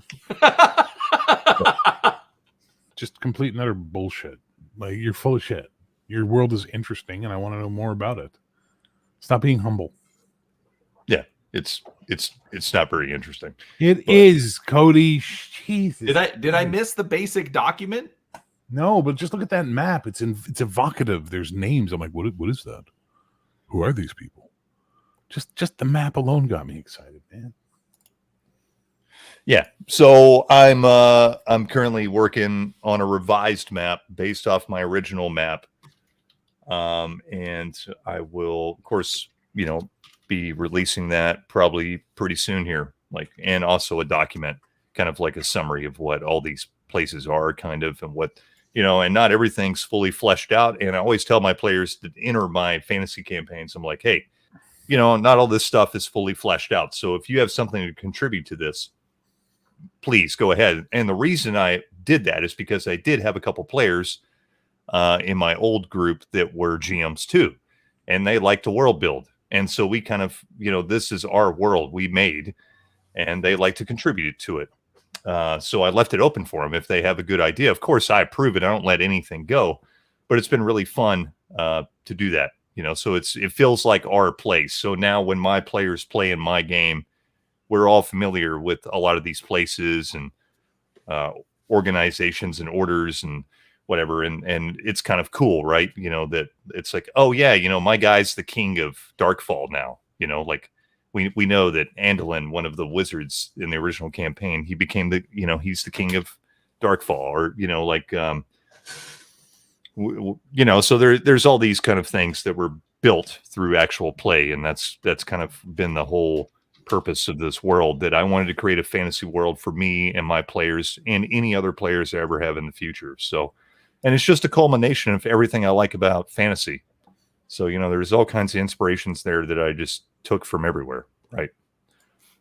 So, insert name here wants to know what genre of fantasy: sword and sorcery, high fantasy, or just like... I would say it's I call it grounded fantasy. So the kind of fantasy I really like is, I'm a big fan of the King Arthur legends and stories, and I like mythology, and I like history. So that's kind of where my basis comes from, as well as things like, of course, I like Conan and Elric and stuff, but it's not a sword and sorcery world. But I would say it's a little bit more grounded, a little bit more gritty. But it's still, it's still a fantasy world. There's elves and dwarves and all that stuff, but they're rare, right? Magic is a rare thing. Magic items are a rare thing. These things still exist. They're just kind of like, most people have just only heard about them. So it's not something that most people encounter. And it's also a place that's kind of fractured and divided, right? Like there's vast swaths of wilderness and stuff. And there's a reason for that. Because I like that. I like that, like in Lord of the Rings, especially Lord of the Rings is, of course, a huge influence on me. But like, if you've ever read Lord of the Rings, it's almost kind of post-apocalyptic. Like there's there's whole stretches of the world. If you really look at that map, there's like fucking nothing, but there's all that stuff. Yeah. So that really fascinated me, looking, growing up reading Lord of the Rings and such. And so I was really inspired by that. You fully believe that the Shire froze over and wolves came down one winter, and you're like, yeah, that makes perfect sense. Yep. Absolutely. Yeah.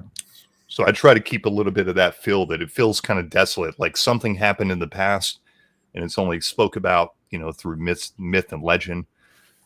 Gods may or may not exist, and actually, religion's like a dying thing in my world. It still exists, but it's like, there's a lot of people in the world that have just stopped believing in the gods, or they just it's kind of something they do, but they don't really believe in it.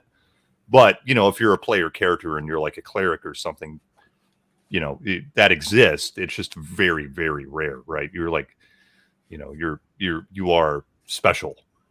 Most people are going to think you're kind of a kook, but you know, it is a thing. So that's kook, kind of, but for some reason that healing prayer really worked well. yeah. So yeah, I mean, Per is exactly right. I don't have all the gaps filled in because basically all the campaigns I've ran have been in one kingdom. It's called Caledon, and the kingdom of Caledon has 4 duchies, and so the king died a couple decades ago, and these duchies are still united roughly, but they, you know, they're on the brink of, you know, war because there's a dispute about who's going to be the king. Of course, this is a very generic kind of thing, but it makes for great tension in a game, right? And if you want to get into like the political intrigue and stuff, which some of my players do, this is an interesting avenue to do that, right? So that kind of thing. And of course, you know, the places that are more fleshed out, like to the south of Caledon, there's a big sea there, and there's the islands of Ilia, and Ilia is literally like Renaissance Sicily.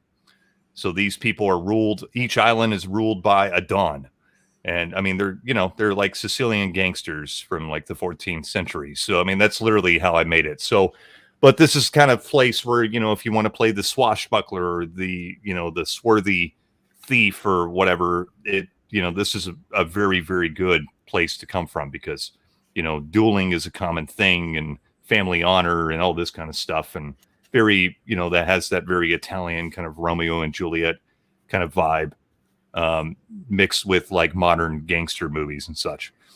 And then, you know, to the west is the kingdom of Lys, and Lys is my kind of like homage to Arthurian legends. So this is a place that's basically based off medieval France and very inspired by, you know, France, but it's a noble kingdom. And, you know, if you want to play the noble knight and all that stuff, this would probably be the place you came from. And then, of course, to the west is the city-states of Morn, and they're free city-states that are they're not like a united nation or anything. They rule themselves separately, but they will unite together in times of need or war.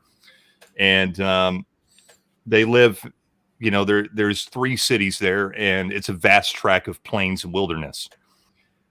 And so this is more like Eastern European, Central Eastern Europe and German kind of place, right? So, anyways, that's the kind of thing you can expect from my campaigns. I like it. Yeah. Per had a question. Do you recommend starting small or going big?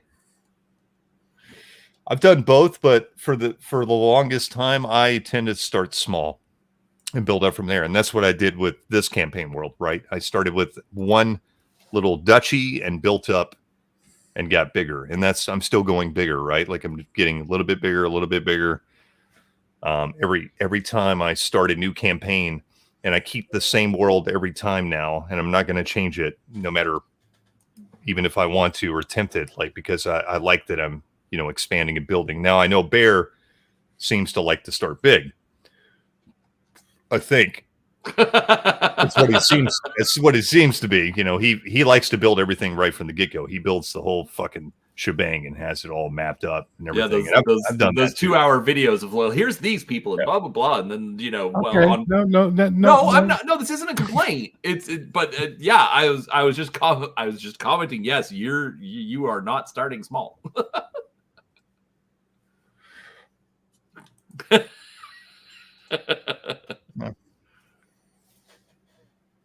Okay, no comment. I may have a problem. And this is only one portion of the world. He hasn't finished building it yet. There's a new world. There's a whole part to the south. You go east, there's stuff. There's even stuff further north. But the point is, regardless of all the politics, the campaign happens here. Yeah. This is where the campaign is. This is the West. but I need to know what all around it is. But the thing is, I don't have every fucking square mile mapped out. You're going to find stuff as you go. You're going to learn stuff as you happen. I made a mistake today. I said something in game that I now have to come up with an explanation for. Right. Exactly. I fucked myself up, and I'm like, oh shit. How do I fucking do that? Hey Mike, what's up, man? So Hey, Mike. yeah, I'm a big proponent of big picture first, and then drill down. I'm a drill down guy. Some people are a build up people, and I respect them. I'm not. Kingsgate started though as a build up. No, it didn't. Yeah, it did. I can't remember. I use Photoshop, Malachi. But I love this world. This is the only world I want to run campaigns in. It's the only world I want to run campaigns in. I don't want to run worlds in Hysia. I don't want to run games in fucking anything but this. This is what I love running games in. It's the best fucking world. It's my world. It's my ideas. It's my crazy shit. And I love it. And I know it. And I've got fucking 50,000 plus AI generated art pieces on cultures and NPCs and looks of things, just so I can get a better handle on this fucking world. So yeah, it's amazing. I love it. So real quick, why are you running the Palladium Fantasy game in Hysia instead of the West? Because I don't trust you people. I'm not even in the game. How am I guilty here? Well, there's apparently been an opening if things continue the way they're going. So, there might be 2 openings. I don't know. We'll see. I know Hungar is on the waiting list and you're on the waiting list. So apparently if openings happen, guess who's playing? Got it. I don't know why, because maybe I'm crazy. Maybe because I'm afraid of it.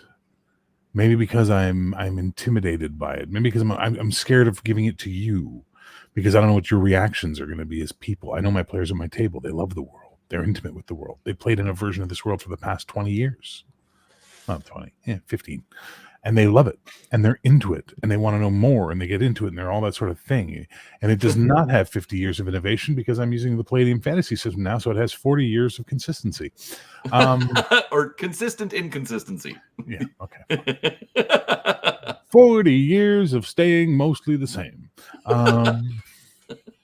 Give or take. Like I had to go find perceptions rules today, and thank God someone told me where they are. They're in Rift, so I went and grabbed them. Like, okay, I got that for next time, and then that made me lead to a house rule. But it's not here or there. The point is that this is a story world. This is a world where you're going to be involved in big picture stuff and dealing with things, and I don't think that's what the players that are in this Hysia game really are going to want to do for the most part. I think some of them are really dungeon delvers at the end of the day, and this would bore them, and they'd just accuse me of wanting to write a novel or something. I don't know, dude. Look, I'm allowed insecurities. Sure. I'm allowed to be a Care Bear sometimes. So, Cody, when you started with yours, did you start small or?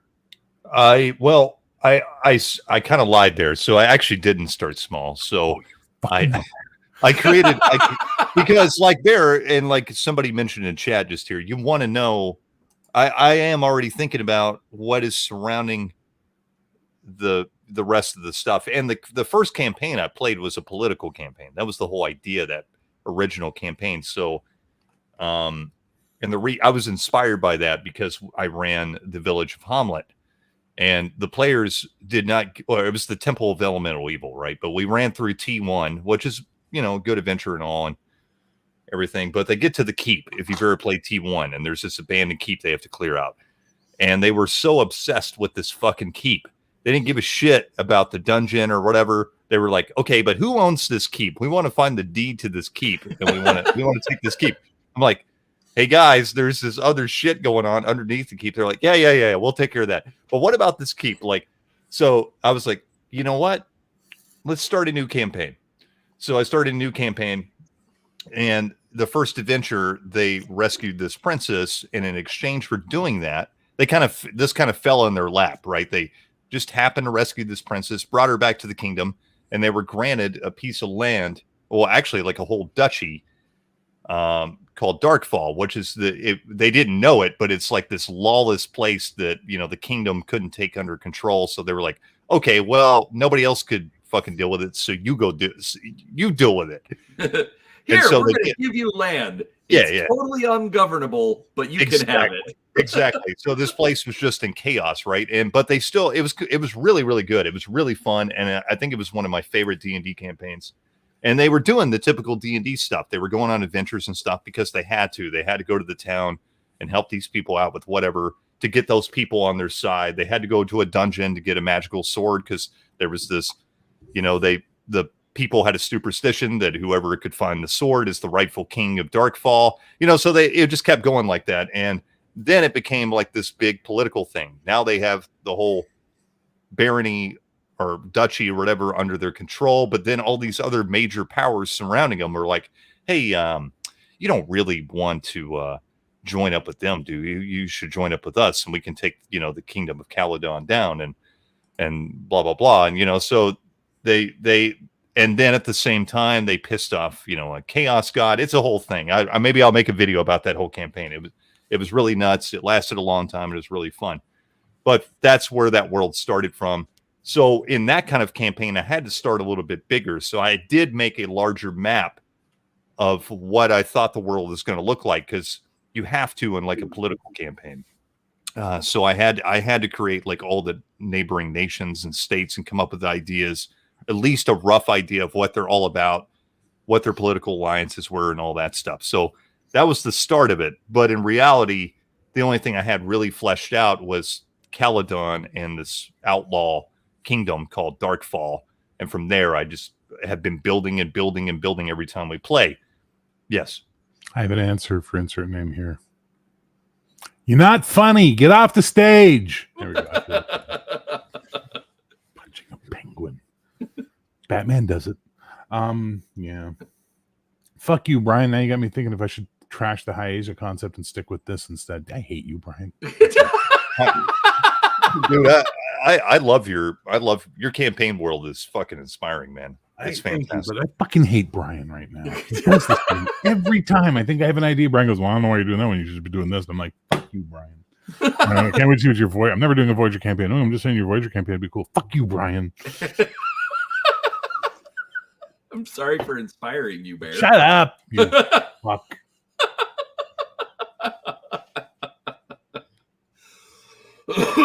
Joseph Smith was Blackbeard. Can't prove me wrong. I mean, an argument has been made. Yeah, but I want you to take that to the temple. No. Do it. Do it. No, I think these are all fun ideas. Like that's Cody should be from Caledon. Okay.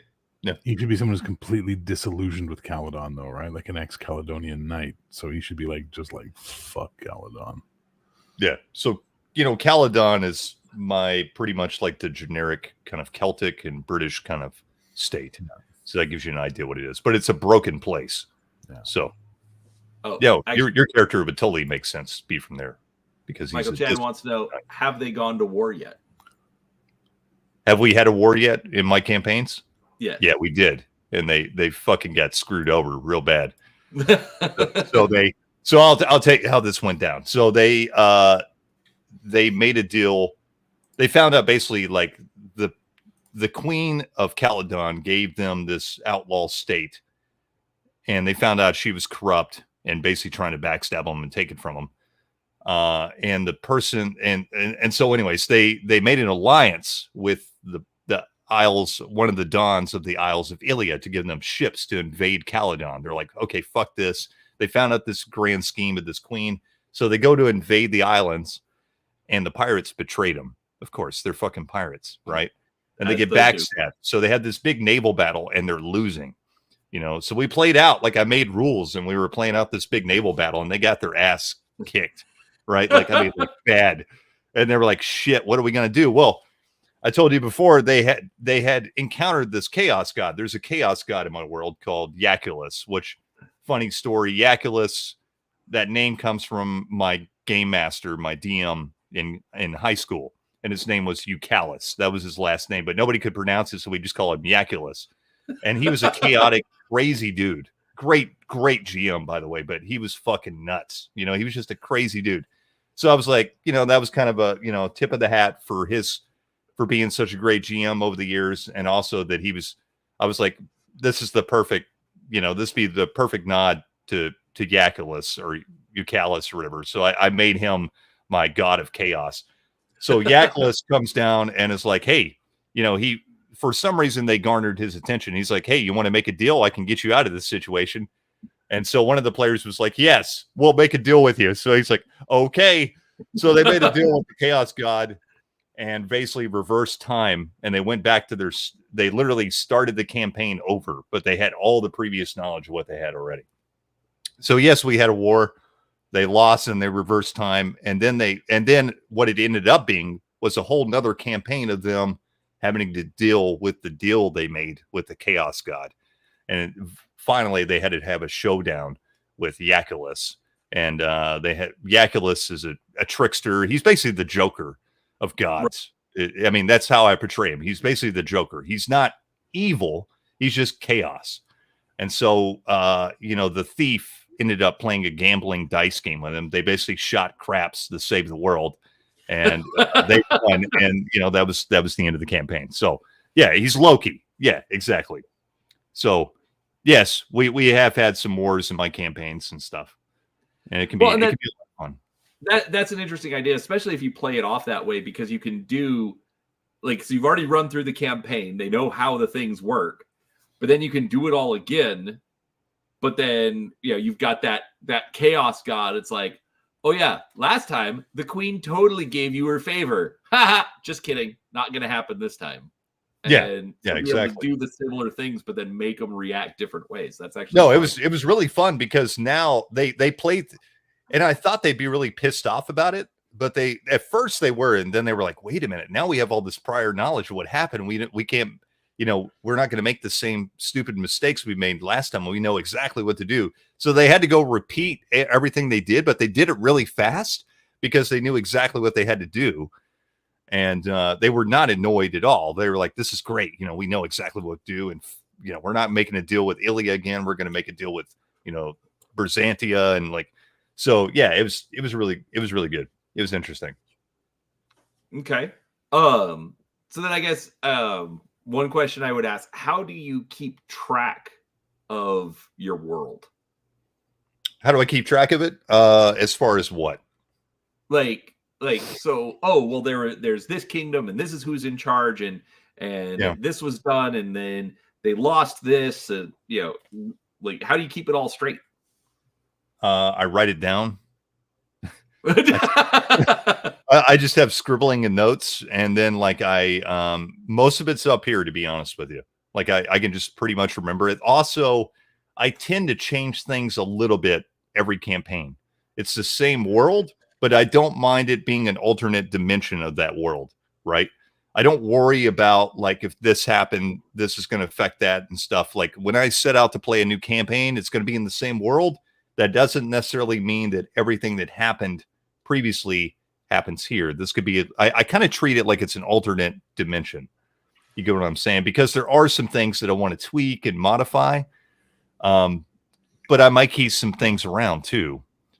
So it kind of flows and changes every time I run a campaign, but mostly it's up here in my head. I just kind of remember it, but I do have, stuff written down physically on notebook paper. I have a whole notebook just dedicated for that setting. I was in the kitchen making coffee and you said, I write it down, and I yelled, burn really loud, and my cats ran. They're like, what the fuck? Sounds good though.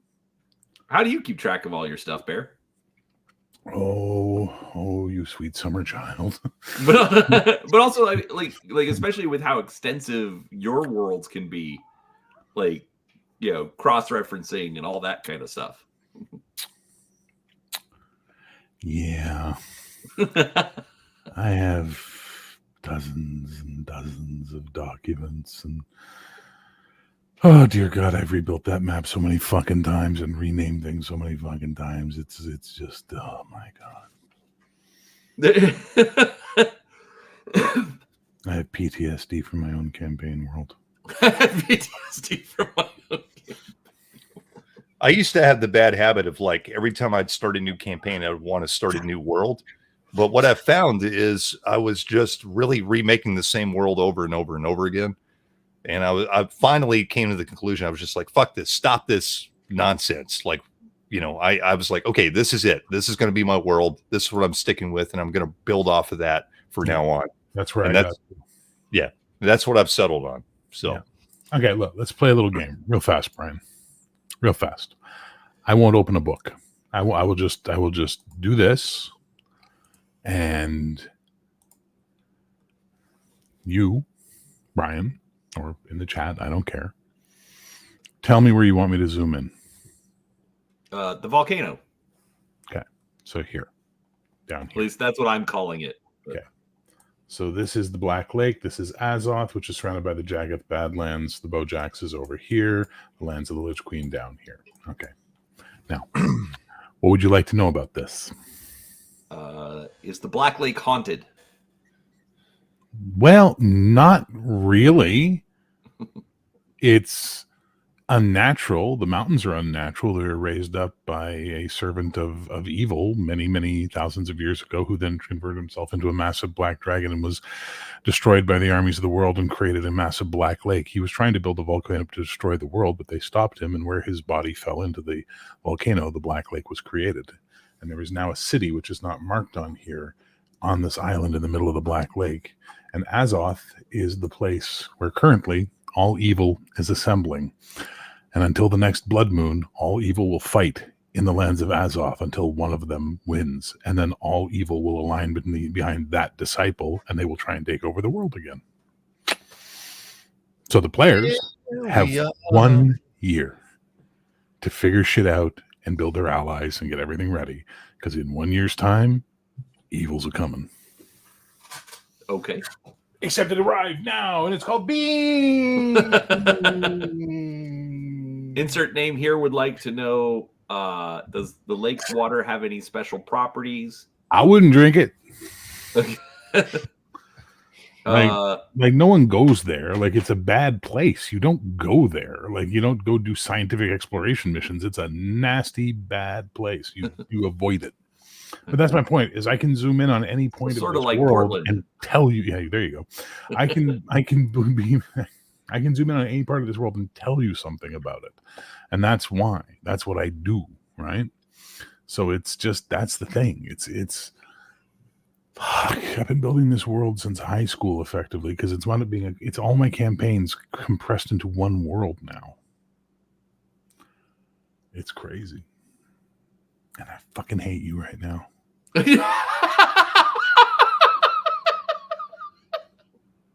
fucking hate you so much. So, hold on. Before you hate me for saying, why don't you run it in your world instead of High-Asia? Why can't High-Asia be part of your world? Because High-Asia is a very specific world, has a very specific point. No humans. It's a very specific world for a very specific reason.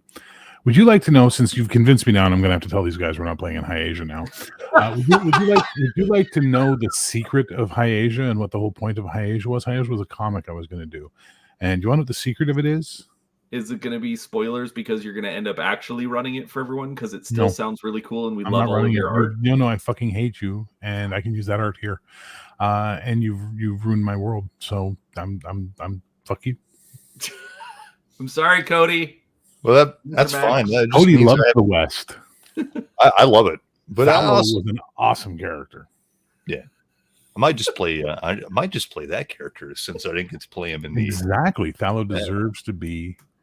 I'm sorry, we're going to join us. High-Asia is Antarctica. Legitimately, really Antarctica. And basically, some scientists saved it and tried to genetically regrow dinosaurs and all that kind of stuff. And they wound up creating this pocket dimension that it sits in now. And who cares what happened to the Earth? They control it. They're the Lords of Iconia. The Lords of Iconia are humans. Exactly. Which would then also explain why you'd want to have your one human character because it's the scientist coming in to see how the experiment's going. No, it's not. It's the stranger Or in he the got- strange land. Or he got sucked in. And Yeah, it's the stranger in the out there. strange land. It's the astronaut that tried to break the light speed and wound up here because of the that fucking effect where time passes. I can't remember what the hell that thing's called. I'm too tired, etc., etc., etc. That's the whole point of High Asia, is to tell that story. So you need a human character to have the reveal. You need that "you blew it up, you bastards" moment, but not John Carter. Dear God. Well, yeah, I guess John Carter a little bit more like Planet of the Apes or Planet of the Apes or Planet of the Apes. And the whole point of it all was that it was a story before it was a campaign world. And that's why I've never felt emotionally connected to it as a campaign world. This I'm connected to as a campaign world 100% because I understand it. I understand the politics of it. I understand what's going on here. I have a great camp. Anyway, I'm going to shut up now. Damn dirty elves! Damn dirty. Get your filthy elves. Get your filthy hands off me, you damn dirty elf. But I hate Brian. I'm going to get a new t-shirt that's going to say, I hate Brian. That's going to be warning. so now that I'm no longer going to be Brian's on the kind of like the Donnie of this group. Donnie. Shut up, Donnie. You have no frame of reference. Which movie is that from? Big Lebowski. Oh, I watched it once. I was less than impressed. That's okay. I kind of nope. Shut up, Bear. Okay. Nope. Anyway, now that you're not what you're about to say. Say now that I'm no longer to be on the Four Color Cafe anymore. Everybody like and subscribe. Gaming with ADHD, so that I don't lose all of my followers. I'm keeping you around. You must pay.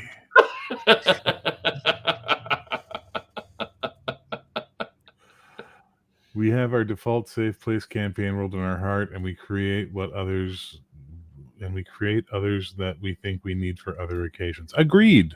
Yeah, I think that's a great point. Beans also agrees. Beans, don't fall asleep sitting there. That's really lame, dude.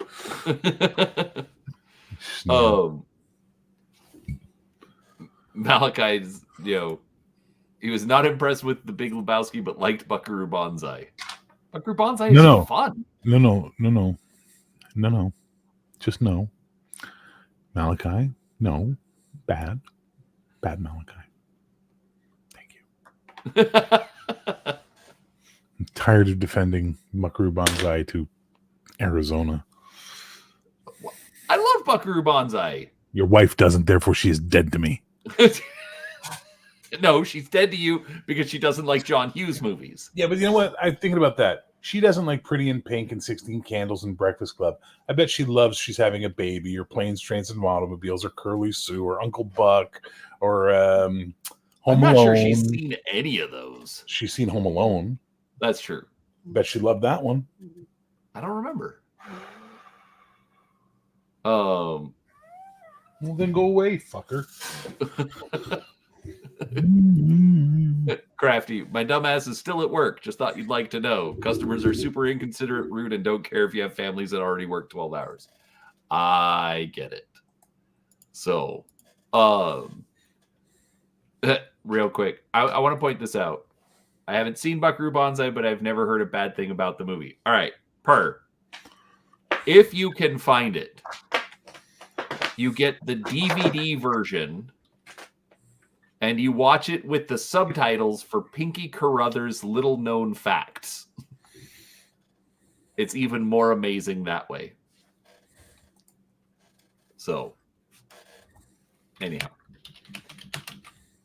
I've never seen it done that way since, outside of the DVD. I haven't seen it on the Blu-ray. Actually, I'm not even sure they did a Blu-ray of it. Oh. Doc Flamingo, they killed Clancy Brown's character. There, a bad thing. Rawhide. Yeah, but Rawhide at least died, It was a worthwhile death. But he was still back for the credits. Anyhow. All right. We've gone for 2 hours. Oh, Seraphis says that they did do Pink and Carruthers' little known facts on the Blu-ray.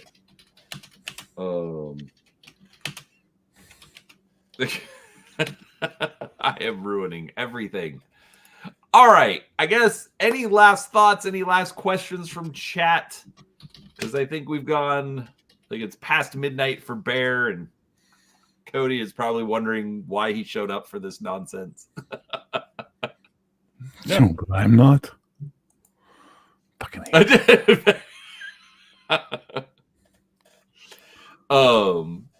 But no, this was fun. Thank you both for giving me a lot of ideas. You know, Cody, I like hearing your ideas on what you're doing. Bear, I'm sorry for ruining all of yours. Fucking hate you. Today was the birth of your nemesis.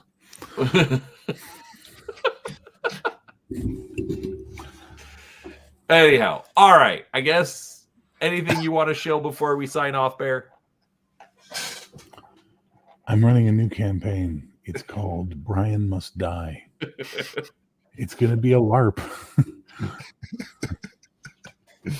Full contact? The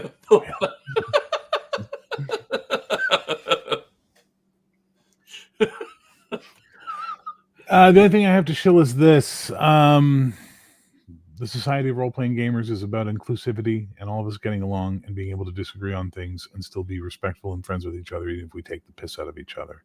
We don't take ourselves too seriously. We decide that role-playing should be about fun, and that's all it should be about, is a good time. If you want to have conversations like that, come on over and subscribe. Every Wednesday night, we usually have a guest. Next week, we're going to have Zeb Cook, and that's going to be a really interesting guest to have because Cody's going to do most of the talking, and I'm just going to stare in awe. But that's what we do. So, yeah. Awesome. Peace, love, and geek, baby. Cody? Yeah, I don't have anything to shill. I'm really looking forward to talking and meeting Zeb Cook. That's going to be awesome. I mean, that's a man I've been wanting to talk to ever since I got into role-playing games. Actually, he was like the first name in role-playing games I was familiar with because AD&D 2nd edition was my first game, and I remember opening the book and seeing, you know, his little intro there to 2nd edition. So I've always wanted to talk to that guy, so it's going to be really cool to talk to him. And he's done a lot, which I'll go through the list when we actually get into it. But that'll be really cool. I've got nothing really to shill. You know, go over to my channel if you hadn't, you know, subscribe if you want to. I just talk about stuff I like. And yeah, I don't really care in the end, but it's, you know, I have fun. It's good stuff. So go check it out. And I don't think I have anything coming up soon, except for, of course, the 4-Color Cafe and Star Trek Tuesday. Tuesday, Sojourner flies on Tuesday.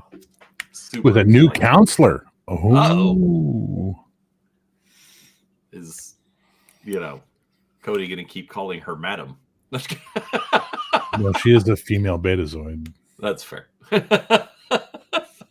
So, all right. Last thing I will say, if you are here and you have not yet subscribed to GM Cody, please go and do so. I'm not sure if he's over 500 yet, but honestly, folks, that is straight up a crime as far as I'm concerned in YouTube. So please go do subscribe to that.